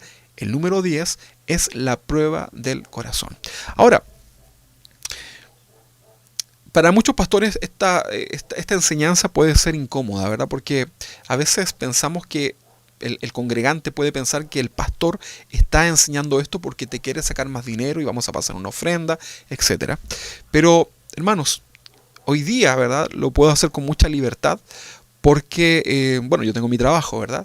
Sin embargo, espero algún día poder dedicarme a la iglesia, pero hoy día lo puedo hacer con libertad, ¿verdad? Mi intención en ningún caso es manipularle, en ningún caso es hacer lo que usted de más de lo que ha propuesto en su corazón, ni que deje y que se salga de lo que la Biblia nos enseña. Para nada, hermano. Usted conoce, los que son de esta iglesia, los hermanos congregantes saben que jamás, ¿verdad? Ninguna persona puede decir que los hemos manipulado, que hemos hecho algo que atente contra estos principios bíblicos, ni tampoco que se ha hecho mal uso de los recursos que la iglesia logra reunir, ¿verdad? Si hay alguien que lo diga ahora o calle para siempre, ¿verdad? Pero no existe ese problema en nuestra iglesia, ni tampoco giramos en torno a esto, ¿verdad? Incluso es más, en muchas oportunidades, ¿verdad? Y no es que yo me quiera sentir más bueno que Dios, ni mucho menos, pero en muchas oportunidades se nos olvidó tomar la ofrenda. Imagínense, era entre chistoso y bochornoso, ¿verdad?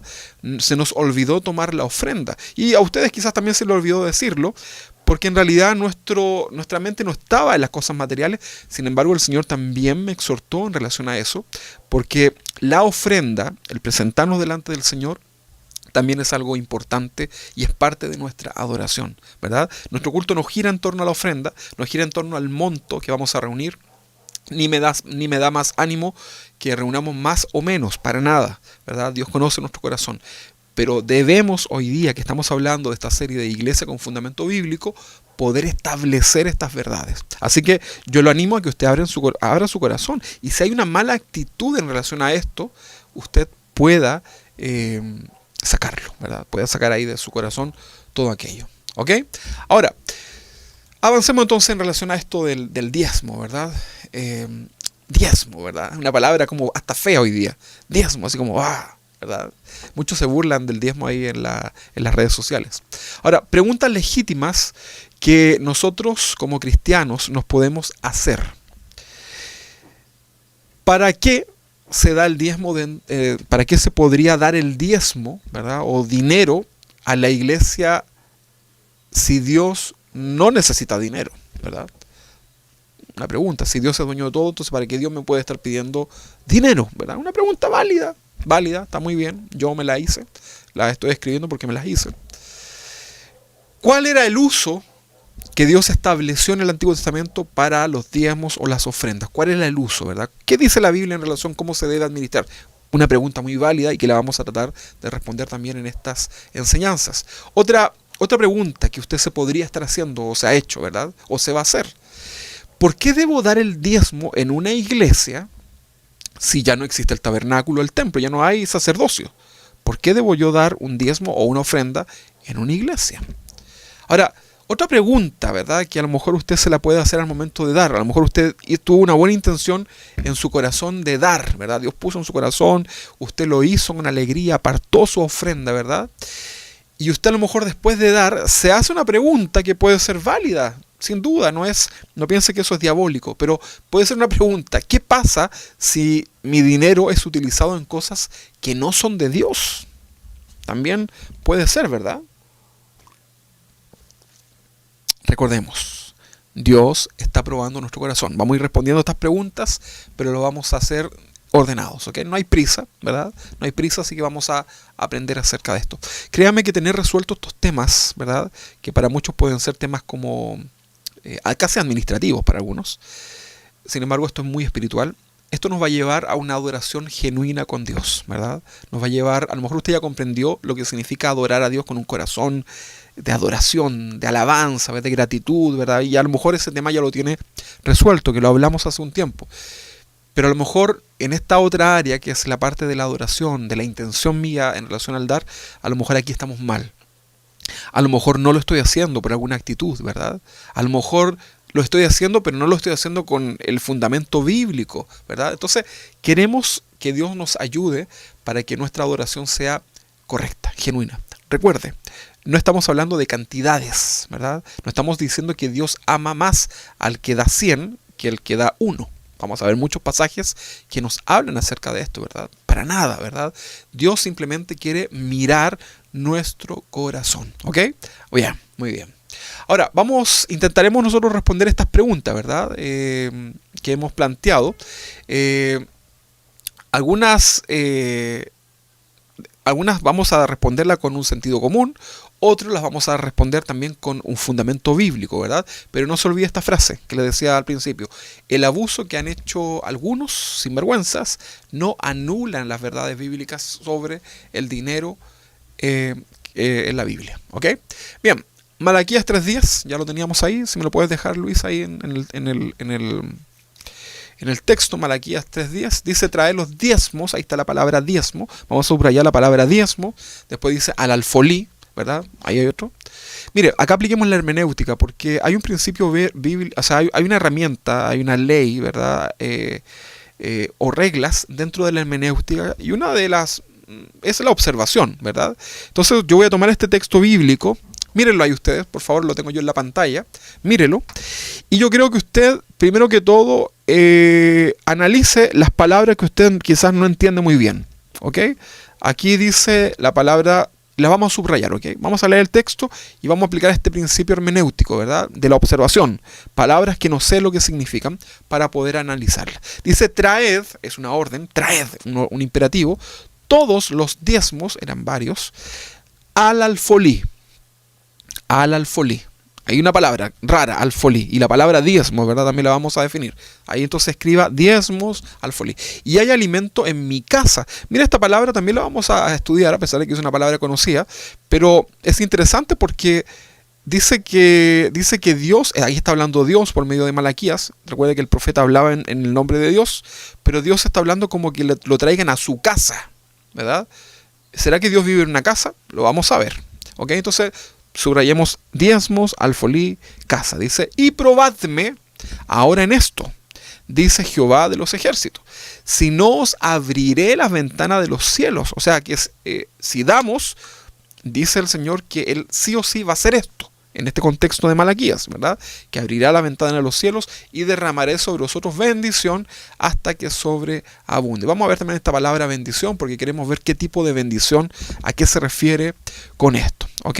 Bueno, vamos entonces con esta primera palabra, que es la palabra diezmo, ¿verdad? En el hebreo, usted lo puede buscar ahí, es la palabra masra, ¿ok? Y significa la décima parte, ¿ok? Diezmo, 10 décima parte, ¿verdad? El equivalente en el griego es dar la décima parte de algo, ¿ok? O sea, no tiene mucha ciencia, y esta palabra diezmo significa décima parte de algo, ¿ok? Diezmar, dar el 10% de algo, ¿ok? ¿Se entiende, no? Bien, uno de los argumentos de los que dicen que actualmente no se debe dar a la iglesia es porque ya no existen esto que se conoce, esta palabra rara que está acá, que es la segunda rara, es el alfolí, ¿verdad? O graneros, también se le conocía así como granero. Sin embargo, es importante estudiar esta etimología de esta palabra, ¿verdad? Que es una palabra que puede causar conflicto. Siempre vemos en la iglesia esta palabra alfolí, pero nadie sabe lo que es el alfolí, ¿verdad? Entonces, es importante que lo podamos entender, ¿verdad? Bien, vamos entonces a ver este significado. Alfolí del hebreo vayit, ¿okay? Esa es la palabra que se utilizó acá. en el hebreo. Y esta palabra alfolí o bayit significa casa donde vive alguien, ¿verdad? Casa donde vive alguien. También significa edificio. La palabra bayit, ¿verdad? También significa templo, ¿verdad? Y templo, por ende, significa un lugar de adoración. ¿Ok? Entonces ahí tenemos ya un concepto. Traed los diezmos al alfolí, a este granero, ¿verdad? Que en el Antiguo Testamento era una zona del tabernáculo en donde, mejor dicho, del templo, en donde se almacenaban. Era una especie de bodega, ¿verdad? Pero recordemos también que los levitas vivieron después en el tabernáculo. Traed todos los diezmos al alfolí y hay alimento en mi casa. Entonces esta palabra alfolí en el hebreo significa casa donde vive alguien, edificio, templo, un lugar de adoración. El alfolí, o granero también se le conoce así, eran depósitos que formaban parte del templo de Dios, porque era lógico, ¿verdad? Acá nosotros en la iglesia tenemos lugares en donde almacenamos herramientas, productos de limpieza, la mercadería que reunimos, ¿verdad? Para el Ministerio de la Misericordia, hay una zona para los cables, etc. Bueno, el alfolí era un depósito que formaba parte del templo de Dios, pero esto se situaba a un costado, ¿verdad? Cerca del atrio, que era el patio, ¿verdad? Entonces, al trasladar este versículo de Malaquías, considerando los significados de la palabra alfolí, podría quedar así: traed los diezmos, ¿verdad? El masra, la décima parte de todo, a la casa de Dios, al templo, al lugar de adoración, ¿verdad? Y luego dice, haya alimento en mi casa, ¿ok? Aquí la palabra casa es también bayit, ¿ok? Ahora, ¿dónde vivía Dios en el Antiguo Testamento? ¿Dónde vivía Dios en el Antiguo Testamento? ¿En el granero? No, él vivía en el templo. Ahora, no quiero que usted malinterprete esto, porque Dios está en todas partes, ¿verdad? Pero simbólicamente la presencia de Dios habitaba en el templo, ¿verdad? En el lugar santísimo estaba el arca del pacto y en ese lugar, según lo ordenado por Dios, ahí habitaba la presencia de Dios, ¿ok? Pero Dios estaba en todas partes. No vaya a entender mal este concepto y salga con una doctrina extraña. Entonces, ¿dónde vivía Dios en el concepto del Antiguo Testamento? No lo vivía en el granero, ¿verdad? No vivía en el atrio, sino que él vivía en el templo, ¿verdad? Ahora, las personas llevaban sus ofrendas al templo. Ese era el concepto de ir al templo, ¿verdad? De adoración.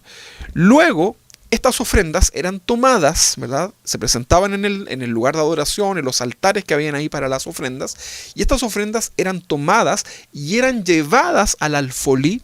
¿Para qué? Para ser almacenadas, ¿verdad? Las ofrendas. Habían distintos tipos de ofrendas, ¿ok? Ahora, la palabra casa, que también que leemos acá, que dice, y hay alimento en mi casa. Esta palabra casa en este versículo también es traducida de bayit, ¿ok? Lo mismo que veíamos de alfolí, ¿ok? La palabra alimento, cuando dice y haya alimento en mi casa, se refiere al significado literal, ¿verdad? Dice y haya comida, ¿ok? Los hombres que se dedicaban en el contexto del Antiguo Testamento, los levitas, ¿verdad? Esta tribu fue una tribu que no recibió herencias, ¿ok? Recuerde que de las 12 tribus se reparten el territorio, pero los levitas eran los servidores en el templo y ellos fueron apartados por Dios, ¿verdad? Pero resulta que ellos, a diferencia de las otras, de los otros grupos, ¿verdad? Ellos fueron los únicos que no recibieron heredad, o sea, no recibieron una herencia territorial, ¿verdad? Ellos no tenían ninguna herencia material más que a Dios, pero esto es lo máximo, ¿verdad? O sea, la herencia de ellos era Dios. Entonces, acá nosotros debemos entender que este significado, ¿verdad? Cuando vemos la palabra alimento, se refiere al significado literal de comida. Y esto está relacionado justamente a los hombres dedicados al templo, los sacerdotes, los levitas, ¿verdad? Que comían de las ofrendas ofrecidas, ¿verdad? No piense usted que los animales solamente se ofrecían y eran quemados. También se tomaba parte de esos animales para que ellos pudieran comer, porque era lógico, ¿verdad? Ellos estaban dedicados completamente al templo. Y había mucho trabajo. ¿No cree usted que estaban ahí como echándose aire, ¿verdad? Ahí con una pluma. Y cuando decían, venimos a ofrecer una ofrenda, No, hermano, era una constante adoración, era un constante preparación para ofrecer a Dios todo lo necesario, ¿ok?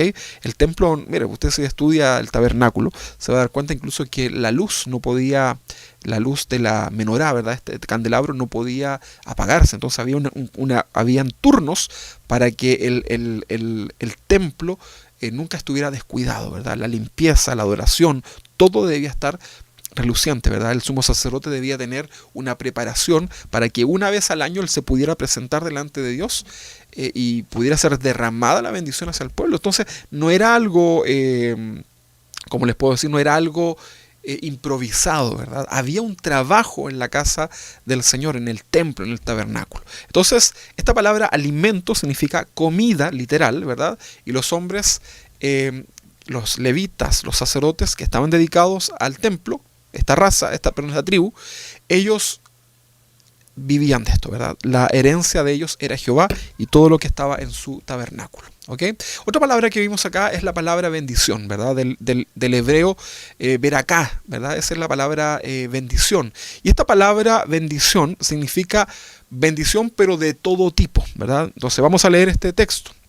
Dice: traed todos los días al alfolí y hay alimento en mi casa, ya lo vimos, ¿verdad? Y probarme ahora en esto, dice Jehová de los ejércitos, si no os abriré la ventana de los cielos y derramaré sobre vosotros bendición hasta que sobreabunde. Entonces esta palabra bendición significa bendición, beneficio, ¿verdad? De parte de Dios en todo tipo, de todo tipo, no solamente en lo espiritual, no solamente en lo social, no solamente en esas cosas, sino que también en lo material. Ahora, sin embargo, acá el énfasis de bendición, según el idioma original, es una bendición espiritual, ¿ok? Pues este acto de dar permitía que los sacerdotes y levitas pudieran dedicar su vida a tiempo completo para el servicio de Dios en el templo. Entonces, ¿qué pasaba? Si los sacerdotes y los levitas podían estar dedicados completamente a la adoración de Dios en el templo, en el contexto del Antiguo Testamento, eso se traduce, ¿verdad? Inmediatamente la consecuencia que existía ahí, ¿verdad? Era una bendición espiritual para el pueblo, pues ellos, el pueblo, eran exhortados por la palabra de Dios, ¿verdad? Y había servicio en el templo, ¿verdad? También se refiere a la bendición material, sin duda que sí, pero en segundo grado, ¿verdad? Lo más importante acá era la bendición espiritual. Porque mira, dígame usted ahí en su casa, ¿verdad? Como decía mi abuelita, dígame usted, ¿qué es mejor? ¿Tener cosas materiales y tener paz en el corazón? Y disfrutarla con un corazón agradecido, en paz, espiritualmente me refiero. O tener cosas materiales y tener una vida, pero un caos. ¿Qué cree usted que es mejor? Bueno, entonces esta bendición, traed los diezmos al alfolí, traed estas ofrendas al alfolí y haya bendición. Acá vemos el orden de Dios, ¿verdad? Si la gente traía eso al lugar de adoración, había también un servicio a Dios. El templo no dejaba de funcionar, como lo vamos a ver que alguna vez sucedió. Y había bendición de Dios en lo material. Fíjese que la historia del Antiguo Testamento nos cuentan que era el sumo sacerdote el que debía presentarse delante de Dios. No podía venir alguien del pueblo, ¿verdad? Alguien de los habitantes de Israel. No es que cualquiera de ellos podía presentarse delante de Dios para ver si Dios los bendecía o no. Una vez al año, en el Yom Kippur, en el día del perdón, de la expiación, una vez al año el sumo sacerdote se presentaba delante de Dios para ofrecer adoración. Pero era el sumo sacerdote. Dice la Biblia que el extraño, no me recuerdo el texto, pero dice la Biblia que el extraño que se intentara acercar a Dios pasando a llevar lo establecido por él, morirá, dice. El extraño morirá, que se acerca a Dios. Entonces, acá vemos un orden, ¿verdad? La bendición de Dios caía sobre el sumo sacerdote y el sumo sacerdote la declaraba al pueblo, ¿verdad? Y los profetas también declaraban esta bendición, siempre y cuando estuviera en el corazón de Dios, siempre y cuando esa ofrenda, esa adoración fuera agradable a Dios, ¿ok? No, si esa ofrenda no era agradable a Dios, el sumo sacerdote caía, moría y no había bendición para el pueblo, ¿ok? Entonces es muy importante, hermanos, que nosotros lo podamos comprender.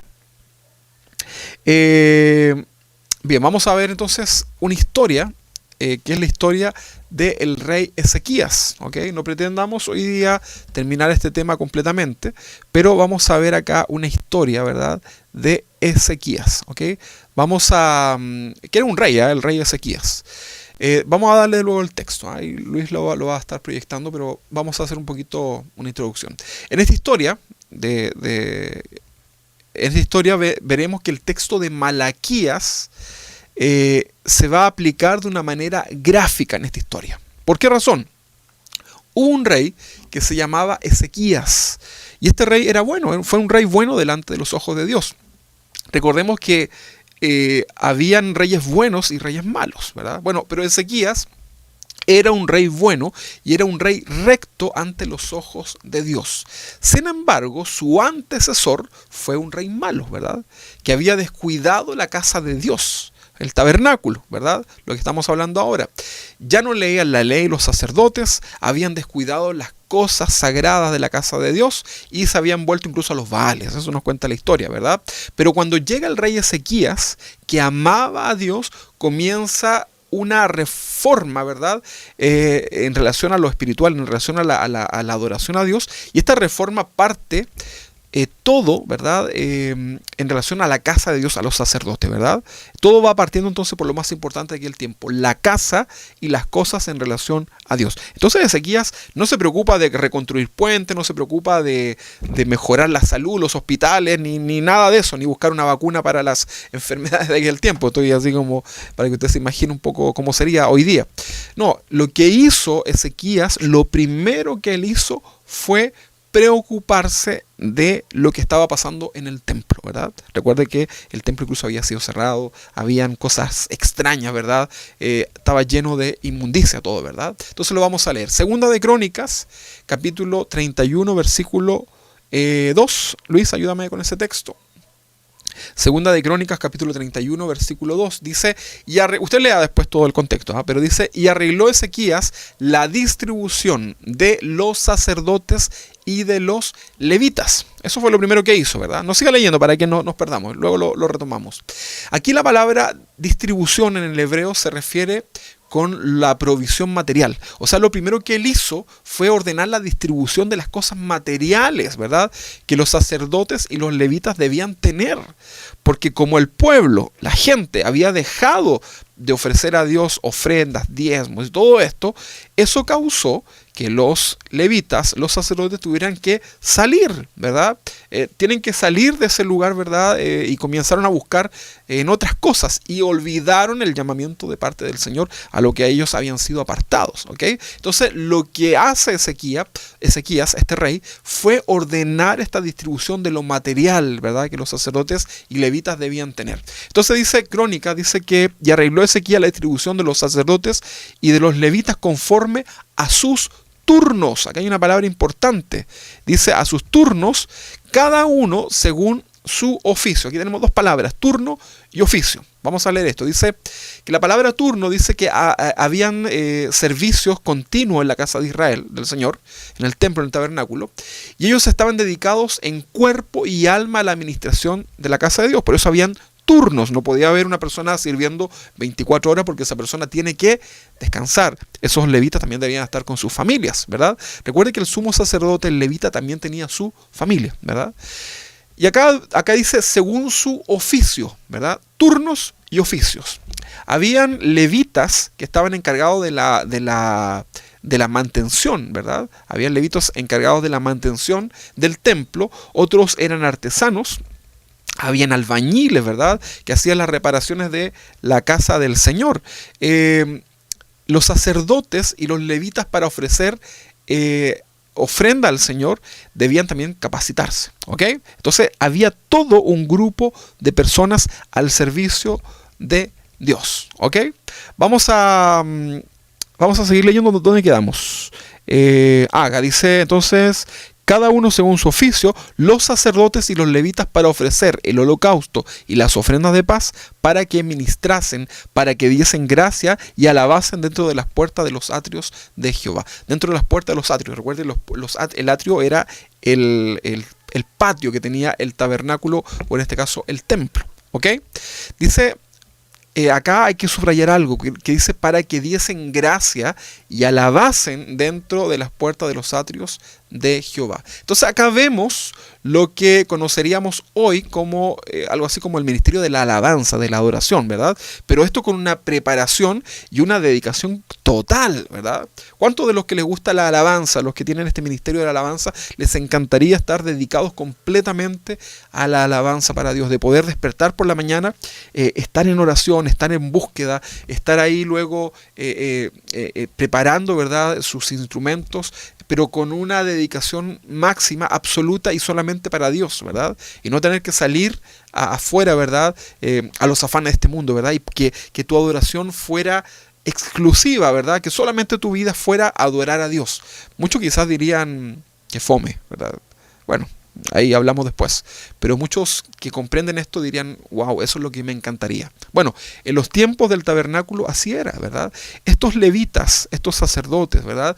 Ellos estaban completamente dedicados toda su vida al servicio de Dios. El versículo 3, leámoslo, por favor. Dice que el rey, vamos a leer el versículo 3. Vamos a esperar ahí. Ahí está. Dice que el rey construyó de su propia hacienda, Ezequías, de su propia hacienda, para los holocaustos a mañana y tarde. Recuerda que habían turnos.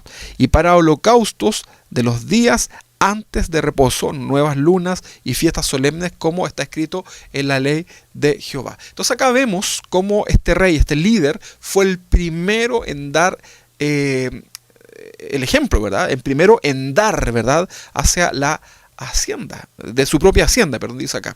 Los pastores, hermanos, los líderes, también debemos dar para la obra, y lo vamos a aprender, ¿verdad? Porque es importante esto, ¿verdad? Por ahí está el dicho, el padre gatica que predica y no practica. Y muchos por ahí son buenos para estar contando estos textos, para estar exigiendo, pero no dan nada, ¿verdad? No están dispuestos ni siquiera a ayudar, colaborar, en nada, ¿verdad? Como háganlo ustedes. Muchos pastores que son casi como reyes dentro de sus propias iglesias, que tienen, en vez de ser cuidadores de ovejas, ¿verdad?, son como dueños de esclavos. Y eso no es lo que Dios ha establecido. Los pastores también debemos dar, y acá en el caso de Ezequías hay un claro ejemplo, ¿verdad? Lo primero que él hizo fue poner orden y dio de lo material para que esto tomara la forma que Dios había establecido. Versículo 4 dice que mandó también al pueblo que habitaba en Jerusalén que diese la porción a los sacerdotes y levitas. ¿Ok? O sea, les dice que tienen que comenzar a hacer lo que Dios había establecido para que ellos se dedicasen a la ley de Jehová. ¿Cuál era la porción correspondiente que debían dar? Es lo que nosotros estamos hablando hoy día, que es el diezmo, ¿verdad? Ahora, ¿para qué debían dar? Para que los sacerdotes y los levitas se pudieran dedicar a las cosas de Dios, ¿ok? Ahora miren, lo que les voy a decir es algo que quizás algunos no lo van a entender, pero lo vamos a llevar hoy día a la vida actual. Un ministro llamado por Dios debemos dedicarnos idealmente por completo al trabajo ministerial, ¿verdad? Hoy día yo estoy dedicado a mi trabajo, ¿verdad? Y también al trabajo, mi trabajo secular y mi trabajo acá en la iglesia, ¿verdad? Pero la lógica, ¿verdad?, es que el ministro de Dios, el pastor, ¿verdad?, el que cumple una función ministerial, pueda dedicarse 100% a la obra. Algunos dicen, no, pero es que Pablo trabajaba, cosía cosas, hacía aquí y allá, pero lo vamos a entender. Hoy día solamente quiero hablar acerca de esto y lo vamos a explicar. Pero un ministro llamado por Dios debe dedicarse idealmente por completo a lo ministerial. Debe tener una dedicación en tiempo completo, ¿verdad?, a su trabajo.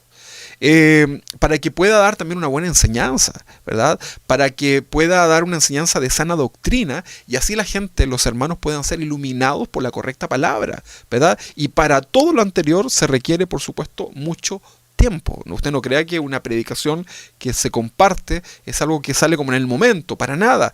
Se necesitan horas, semanas, meses de poder estudiar, de poder investigar, de poder orar al Señor para también tener ese equilibrio espiritual al momento de enseñar. Entonces, el ministro del Señor debe tener sus ojos puestos en las cosas del Señor. Miren, les voy a contar yo una experiencia ya, como un poco me ha tocado vivir a mí esto doble, ¿verdad? Gracias al Señor tengo un trabajo en donde tengo un buen sueldo. Me permite también administrar mis tiempos, ¿verdad? Pero eso no significa que yo trabaje menos, al contrario, yo tengo una jefatura, por lo tanto mi trabajo es muy exigente. Eh, y es un trabajo que se mide en el día a día, ¿verdad? Sobre todo hoy día que estamos con este teletrabajo. Sin embargo, hermanos, vemos nosotros veo yo en mi vida que las fuerzas son limitadas, mis fuerzas físicas son limitadas, por lo tanto, yo veo hoy día que puedo experimentar esta dualidad de trabajos, tanto en la iglesia, y ustedes saben que trabajamos bastante en la iglesia, y trabajo bastante en mi trabajo.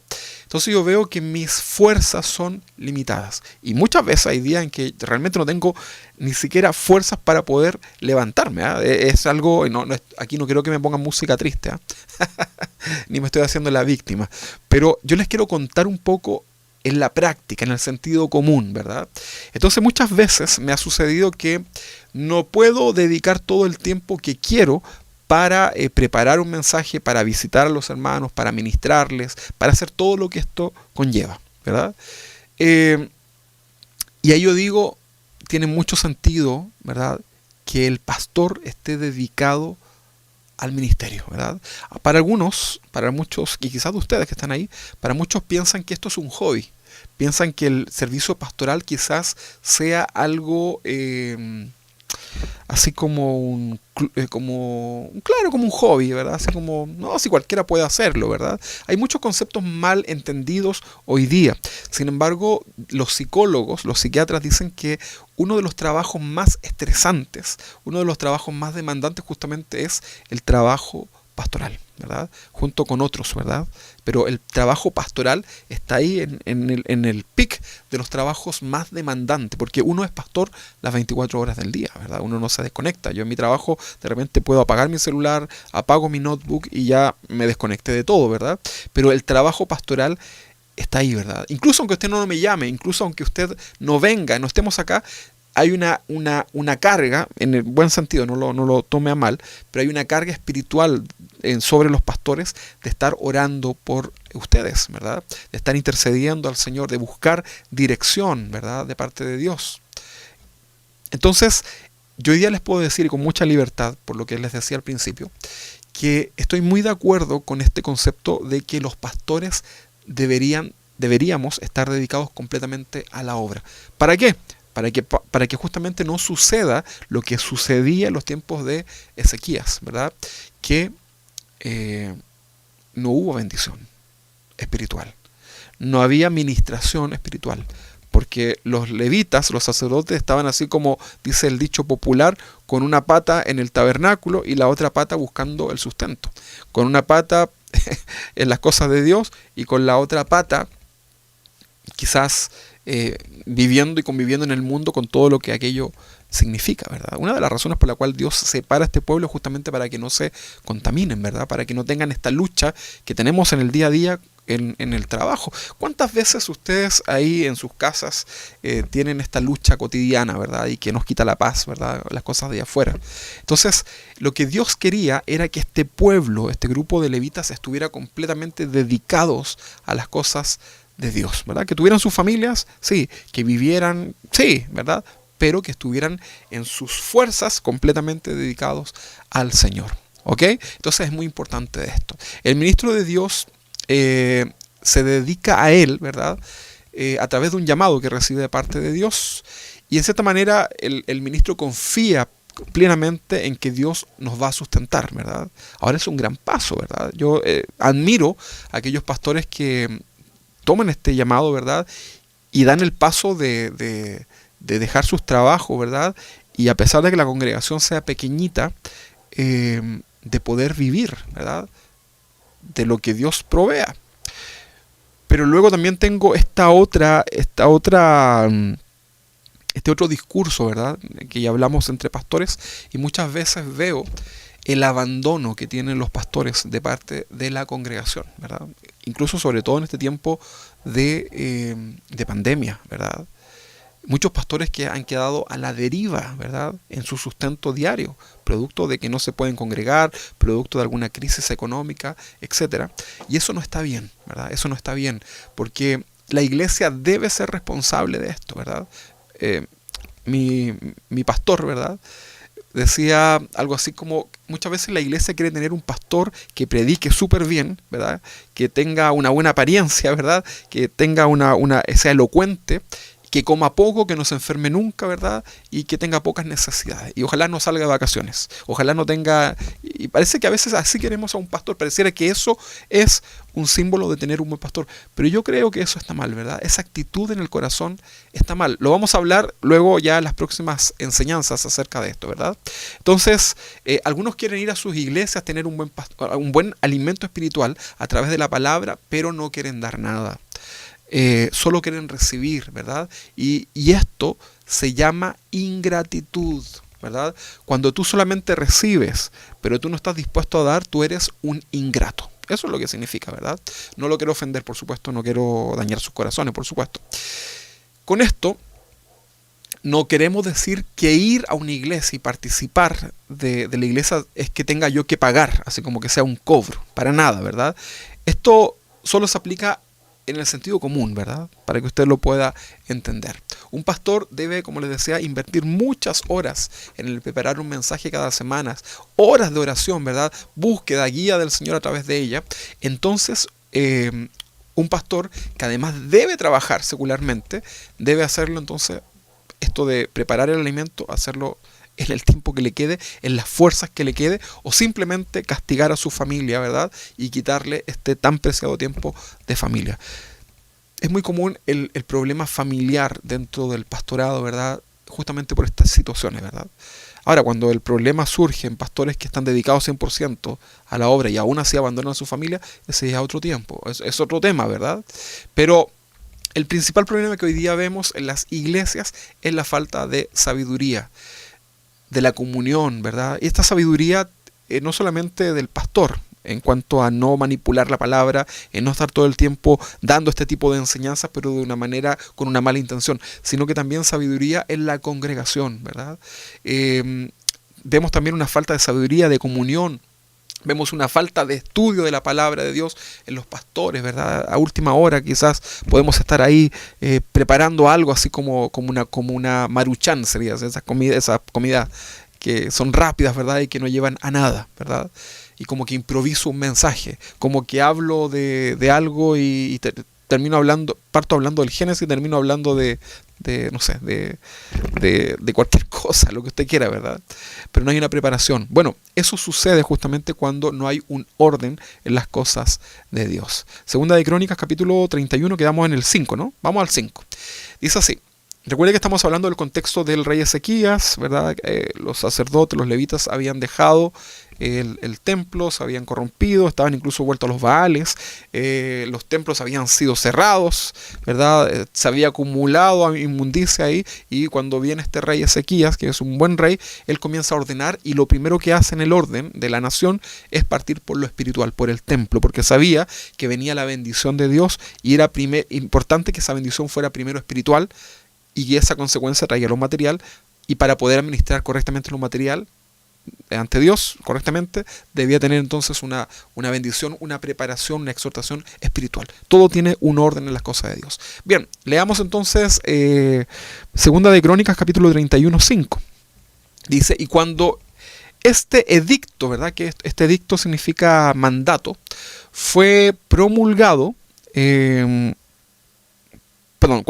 cuando este edicto fue divulgado, los hijos de Israel dieron muchas primicias del grano. O sea, entendió el pueblo, ¿verdad?, lo que había dicho Ezequías. Dieron muchas primicias de grano, vinos, aceite, miel, y de todos los frutos de la tierra trajeron a sí mismo la abundancia, los diezmos de todas las cosas. Aquí hay una pregunta, porque aquí vemos puras cosas, por ejemplo, granos, miel, alimentos, ¿verdad?, aceite. Algunos dicen, no, pero es que el diezmo no era en dinero, el diezmo era en este tipo de alimentos, ¿verdad? Entonces hoy día hay que traer una canasta familiar, hay que traer esas cosas. Lo vamos a responder también con la Biblia, ¿ok? No se apresure. Entonces dice que, trajeron a sí mismo en abundancia los diezmos de todas las cosas. Esta gente entonces entendió finalmente lo que era lógico, ¿verdad? Y así los que estaban dedicados a la administración, que eran los levitas y los sacerdotes, lo pudieron hacer bien. Vamos a leer el versículo 6 y versículo 7. ¿Ok? Dice versículo 6. También los hijos de Israel y de Judá, que habitaban en las ciudades de Judá, dieron del mismo modo los diezmos de las vacas y de las ovejas, y trajeron los diezmos de los santificados, de las cosas que habían prometido a Jehová su Dios, y las depositaron en montones. ¿Ok? O sea, esto de poner en montones en los depósitos, habla de que hubo abundancia, ¿verdad? Versículo 7. Vamos a leer el versículo 7. En el mes tercero comenzaron a formar aquellos montones y terminaron en el mes séptimo. O sea, estuvieron 5 meses los levitas amontonando, porque fue tal la exhortación, tan inspirado el rey Ezequías en ordenar esto, que la gente tenía para dar, pero no daba, ¿verdad? No estaban dando y estaban perdiendo esa bendición espiritual. Entonces, cuando son exhortados, cuando el rey, la autoridad, pone el orden, la gente trae, ¿verdad? Esto lo ofrece delante de Dios, y dice que fue abundante, sobreabundó a tal grado que tuvieron que estar 5 meses amontonando, acomodando todo esto que había caído. Entonces el versículo 8 dice así. Vamos a ver el versículo 8, dice: cuando Ezequías y los príncipes vinieron y vieron los montones, dice que al ver esta situación, toda la abundancia que había, dice que bendijeron a Jehová y a su pueblo Israel. Importante. ¿Qué es lo que pasó? Esta bendición hizo que esos reyes, esos príncipes que visitaban, elevaran alabanza a Dios. Versículo 9. Versículo 9 dice: y preguntó Ezequías a los sacerdotes y a los levitas acerca de los montones. Y el versículo 10 dice: y el sumo sacerdote Azarías de la casa de Sadoc le contestó: desde que comenzaron a traer las ofrendas a la casa de Jehová, hemos comido y nos hemos saciado, y nos ha sobrado mucho, porque Jehová ha bendecido a su pueblo. Claro, pues si estaban dando, ellos daban porque Dios les estaba bendiciendo, y ha quedado esta abundancia de provisiones.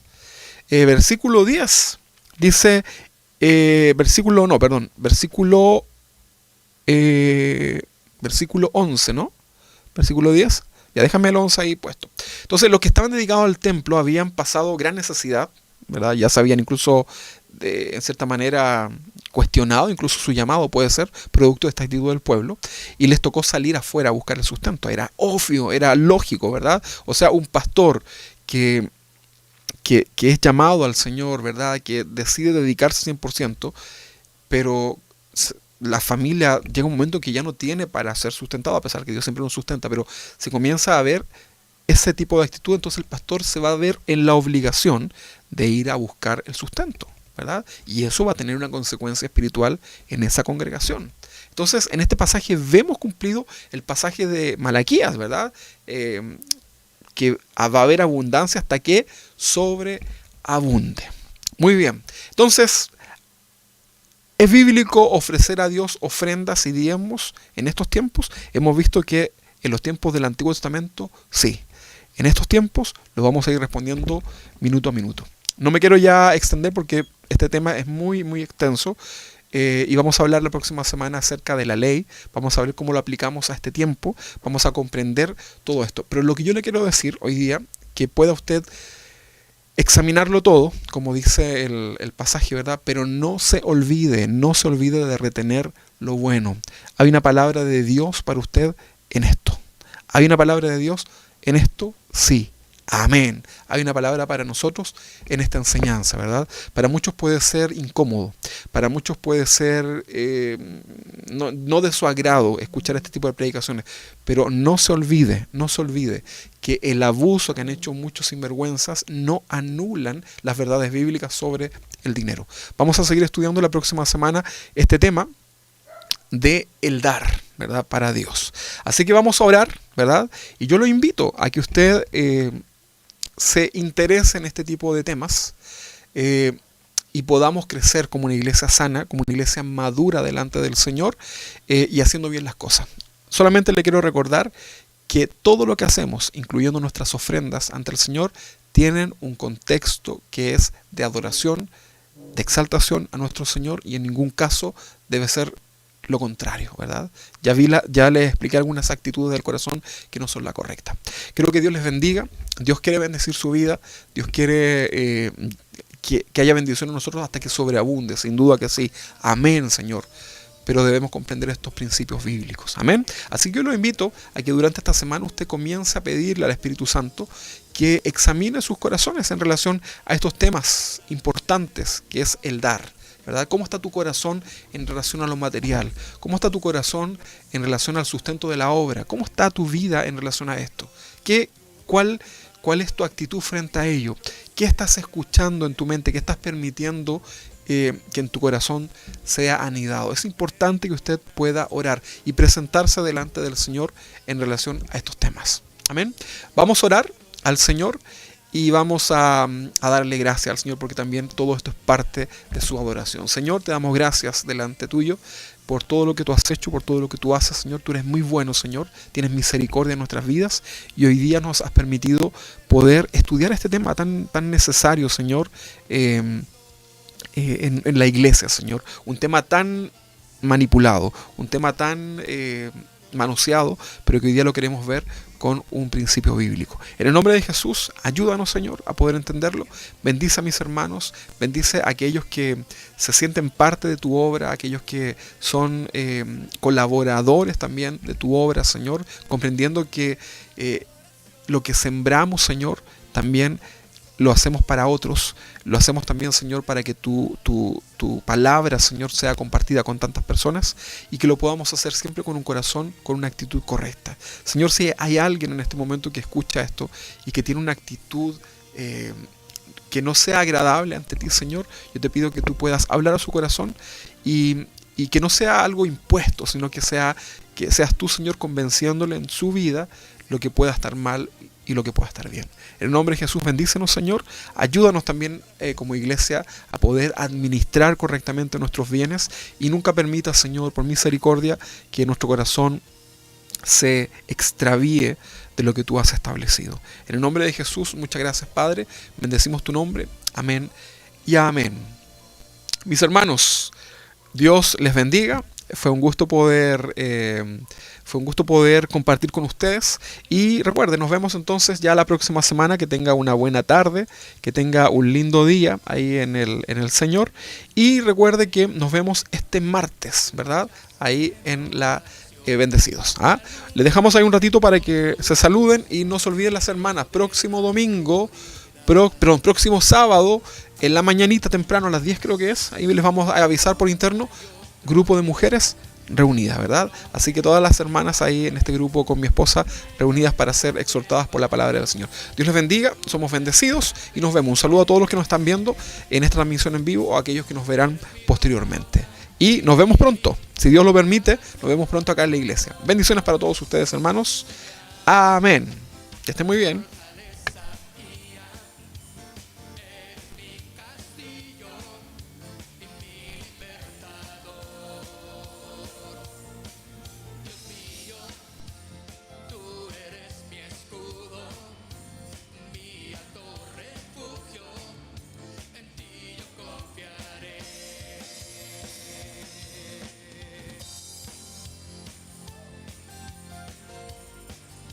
Confiamos, Señor, nuestras vidas.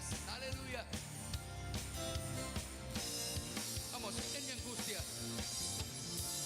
En mi angustia te llamé y escuchaste mi oración. Me alumbraste con tu luz en medio de la oscuridad. Como tú no hay otro Dios. Tu nombre cantaré, tú me llenas de vacío. Ahí.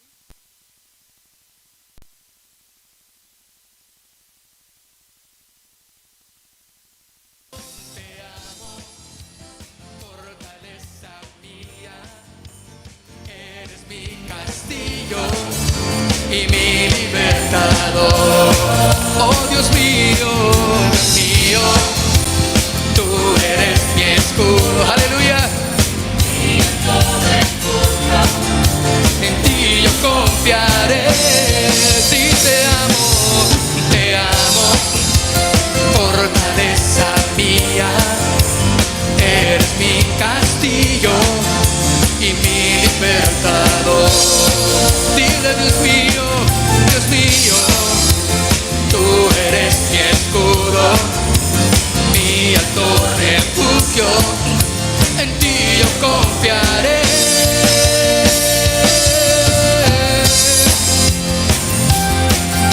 Aleluya. ¿Cuántos aman al Señor? Para decirle, tú eres mi escudo y no hay otro Dios como tú. Vamos, en mi angustia te llamé, dile.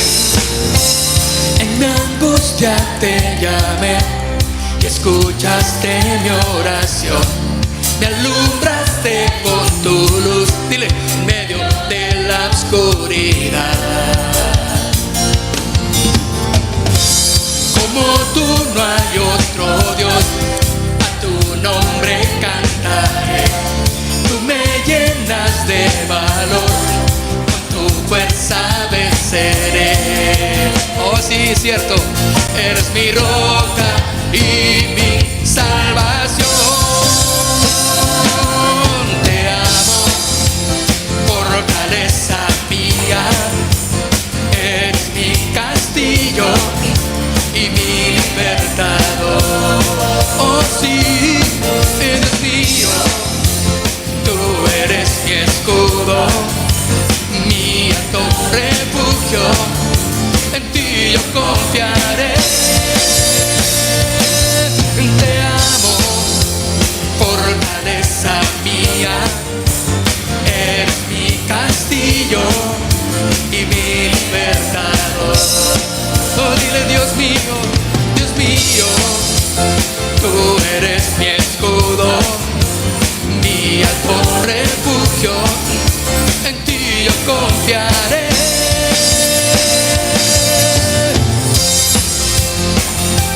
En ti yo confiaré, Señor.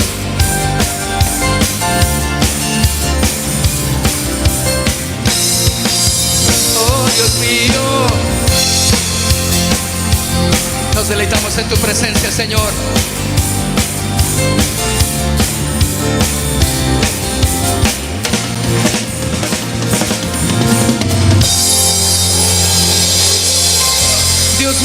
Dios mío, eres tú. Oh, exáltale. Te amamos, Señor, eres mi fortaleza, eres mi roca firme. En ti yo confiaré, Señor. Aleluya, aleluya. En ti yo confiaré. En ti yo confiaré. Aleluya. Te amo, fortaleza mía. Eres mi castillo y mi libertador. Dios mío, tú eres mi escudo, mi alto refugio. En ti yo confiaré. Muy suavemente díselo otra vez. Te amo, fortaleza mía. Eres mi castillo y mi libertador. Dile, Dios mío, tú eres mi escudo, mi alto refugio. En ti yo confiaré. Vamos, te amo, fortaleza mía. Eres mi castillo y mi libertador. Sí, Dios mío, tú eres mi escudo, mi alto refugio. En ti yo confiaré.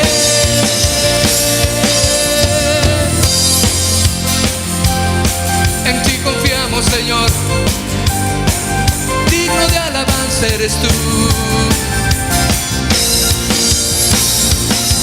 Aleluya. Nos deleitamos en ti, Señor.